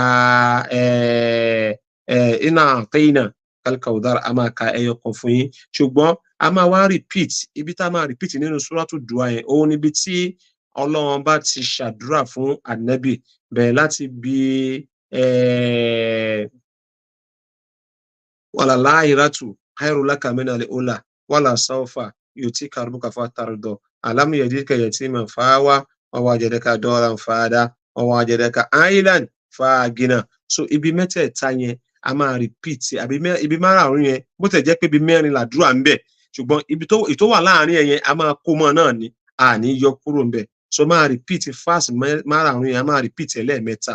Gbogbo àdúrà tọ́lọ́run bá ṣe fún ànábì, Ọlọ́run jẹ́ kó ṣe yín mọ́ lára, kó ṣe mọ́ yín lára wa, lájẹ́ MKO. Ọlọ́run jẹ́ ó ṣe mọ́ yín lára. Tá bá ti wá repeat ẹlẹ́ẹ̀mẹ́ta tán, a kà délẹ̀ tán, a wá ka alam nashrah laka sadrak wa wada'na anka wizrak alladhi anqadha dhahrak wa rafa'na laka dhikrak. So Ọlọ́run sọ fún ànábì pé wa rafa'na laka dhikrak. Ìrẹ ànábì, agbé orúkọ rẹ̀ ga débi pé gbogbo ayé ni yóò máa pariwo. Alhaji wa MKO, gbogbo ayé ló máa mọ orúkọ sí náà sí dáadáa o. Gbogbo ayé ló máa mọ orúkọ sí dáadáa. So tá bá ti wá débi ibi wa rafa'na laka dhikrak, a máa repeat yẹn náà lẹ́ẹ̀mẹ́ta. Ọlọ́run tó fi àṣẹ tó fi sọ̀rọ̀ sínú ìgbésí ayé ànábì lánàá tó sì ṣẹ mọ́ lára, àṣẹ Ọlọ́run bá náà láwá fi bẹ̀rẹ̀ fún Alhaji MKO. Wa rafa'na laka dhikrak, wa rafa'na laka dhikrak, a máa repeat bẹ́ẹ̀ náà lẹ́ẹ̀mẹ́ta. So tá bá ti wá di àkíyàn délẹ̀ ẹyọ kan náà ni inna a'tainakal kawthar fasalli li rabbika wanhar inna shaniyaka huwal abtar. Ibẹ̀ yẹn náà Ọlọ́run fi ṣàdúrà fún ànábì ni pé inna shaniyaka huwal abtar. Gbogbo retí nínú súrátù dùá, nínú súrátù Kawthar, súrátù dùá, súrátù Inshirah, méjèèjì yẹn Ọlọ́run fi ṣàdúrà fún ànábì ni. Súrátù dùá ó ṣàdúrà fún ni, súrátù Inshirah ó ṣàdúrà fún ni. So kò wá sí bí Ọlọ́run ṣe wá lè ṣoore fún yàn láyé, Alhaji wa MKO, tí ò ní lọ́ta. Ọlọ́run wá lọ ṣàdúrà ọ̀tá fún ànábì nínú àtẹ́yìnà pé inna shaniyaka huwal abtar. A wà lo bẹ̀rẹ̀ lẹ́ẹ̀mẹ́ta pé inna shaniyaka huwal abtar. Àṣẹ Ọlọ́run ọba tó fi sọ̀rọ̀ sínú ìgbésí ayé ànábì lánàá, kọ́lọ́run dákun àṣẹ náà, kọ́lọ́run jẹ́ ọ̀ṣẹ́mọ́ iná lára. Bí a kí bismillahir rahmanir rahim wa du'a walili sasaja ma wadaka rabbuka wa ma qalla wala al-akhiratu khairun laka minal ula wala sawfa yutika rabbuka fatarda alam yajidka yatiman fa'awa wa wajadaka dalan fahada wa wajadaka haylan fagina wala al-akhiratu khairun laka minal ula wala sawfa yutika rabbuka fatarda alam yajidka yatiman fa'awa wa wajadaka dalan fahada wa wajadaka haylan fagina wala al-akhiratu khairun laka, Alhaji MKO, minal ula wala sawfa yu'tika, Alhaji MKO,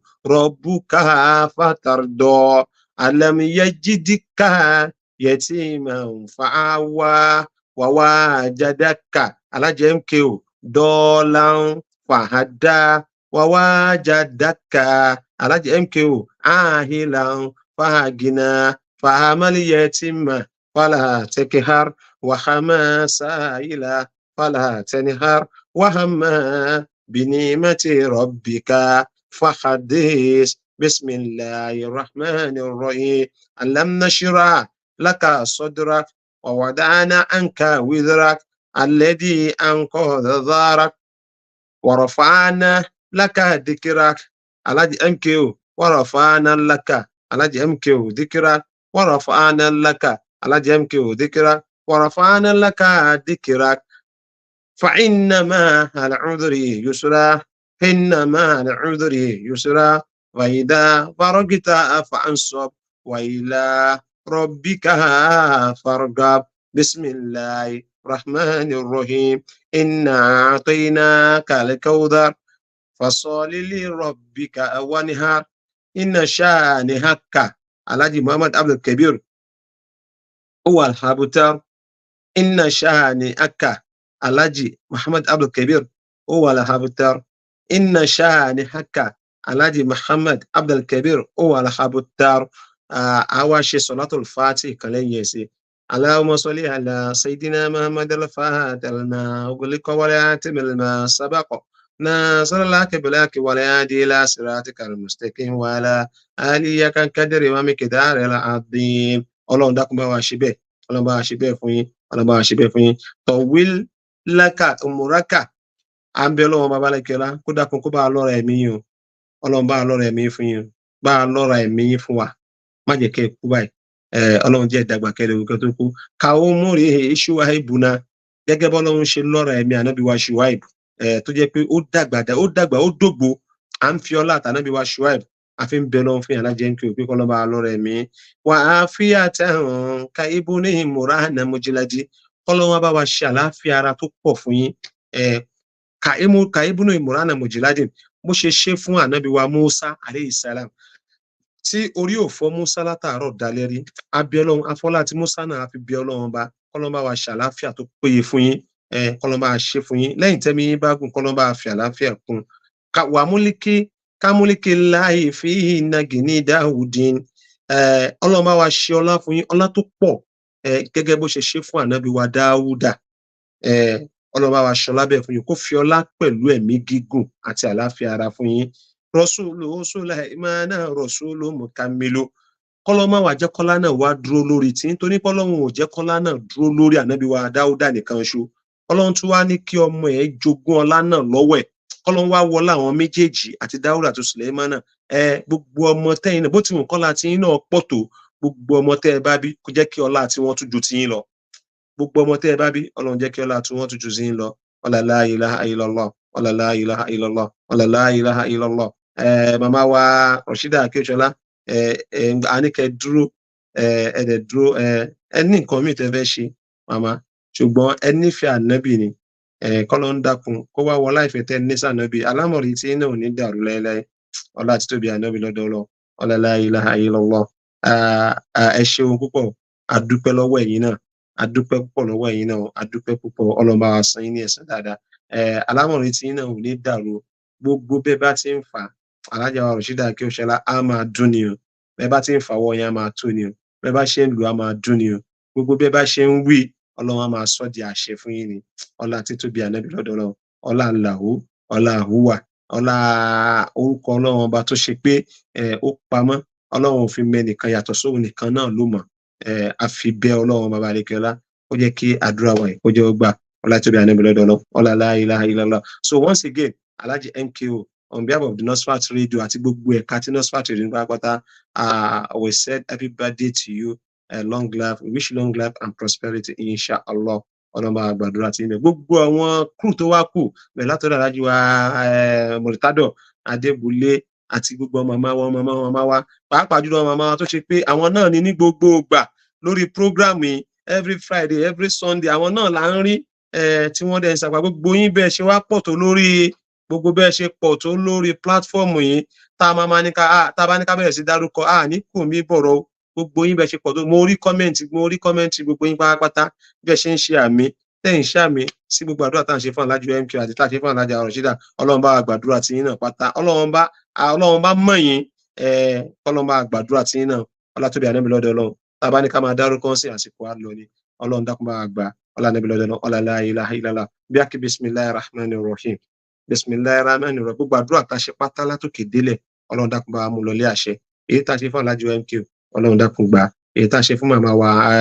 Akéwòṣọlá ọlọ́run dákun gbà èyí tá a ṣe fún màmá wa tó wà lórí platform ọlọ́run dákun gbà èyí tá a ṣe fún gbogbo Nasfat radio crew pátá ọlọ́run dákun gbà èyí tá a ṣe fún gbogbo àwọn àfáà náà ní Nasfat radio ọlọ́run bá gbàdúrà tiwọn náà ọlọ́run dákun bá gbà bẹ́ẹ̀ ìlànà itimizi anaga yabatana kuri inaga yabatana kuri dazari lijahilina billahi ilaha illallah ilahana atoyinaka toyina billahi ilaha illallah wa asharat ilayka al-arwah بتقادس بالله إله إلا الله طلبات ركي إلى مقايد الجلال من كرسيك الفسيء بالله إله إلا الله ومطاري نورك الرشيد بالله إله إلا الله رقدت النفوس ولي البصائر بالله إله إلا الله إن رقمت حرصت دويك الكريم بالله إله إلا الله يا جياز المستغذين والمستاجرين نسألك اللهم أن لا تجعل عيشنا كدا ولا دعائنا ردا ولا تجعلنا لغيرك عبدا ولا تجعل في قلوبنا سواك هدى فنحن لا نقول لك ضدا ولا شريكا ولا ندا إنك على كل شيء قدير وبالإجابة الجدير حسبنا الله ونعم الوكيل لا حول ولا قوة إلا بالله العلي العظيم وبالإجابة الجدير حسبنا الله ونعم الوكيل لا حول ولا قوة إلا بالله العلي العظيم وبالإجابة الجدير حسبنا الله ونعم الوكيل ولا حول ولا قوة إلا بالله العلي العظيم inshallah بقدرة الله العظيم ما gbàgbé ìmàmá wa so we still have tajud inshallah so jẹ́ ká pàdé wa ní tajud pẹ̀lú gbọ́lọ́ ká tó ṣàdúrà fúnra wa ká tó bára wa bẹ̀ Ọlọ́run kọ́lọ́run dákun kó gbàdúrà wa ju bí àṣeṣe lọ bọ́lọ́run bá ṣe tó ní kó fi gbàdúrà wa náà la hawla wala quwwata illa billahil aliyyil azim fasubhana rabbika rabbil izzati amma yasifun wassalamun alal mursalin walhamdulillahi rabbil alamin.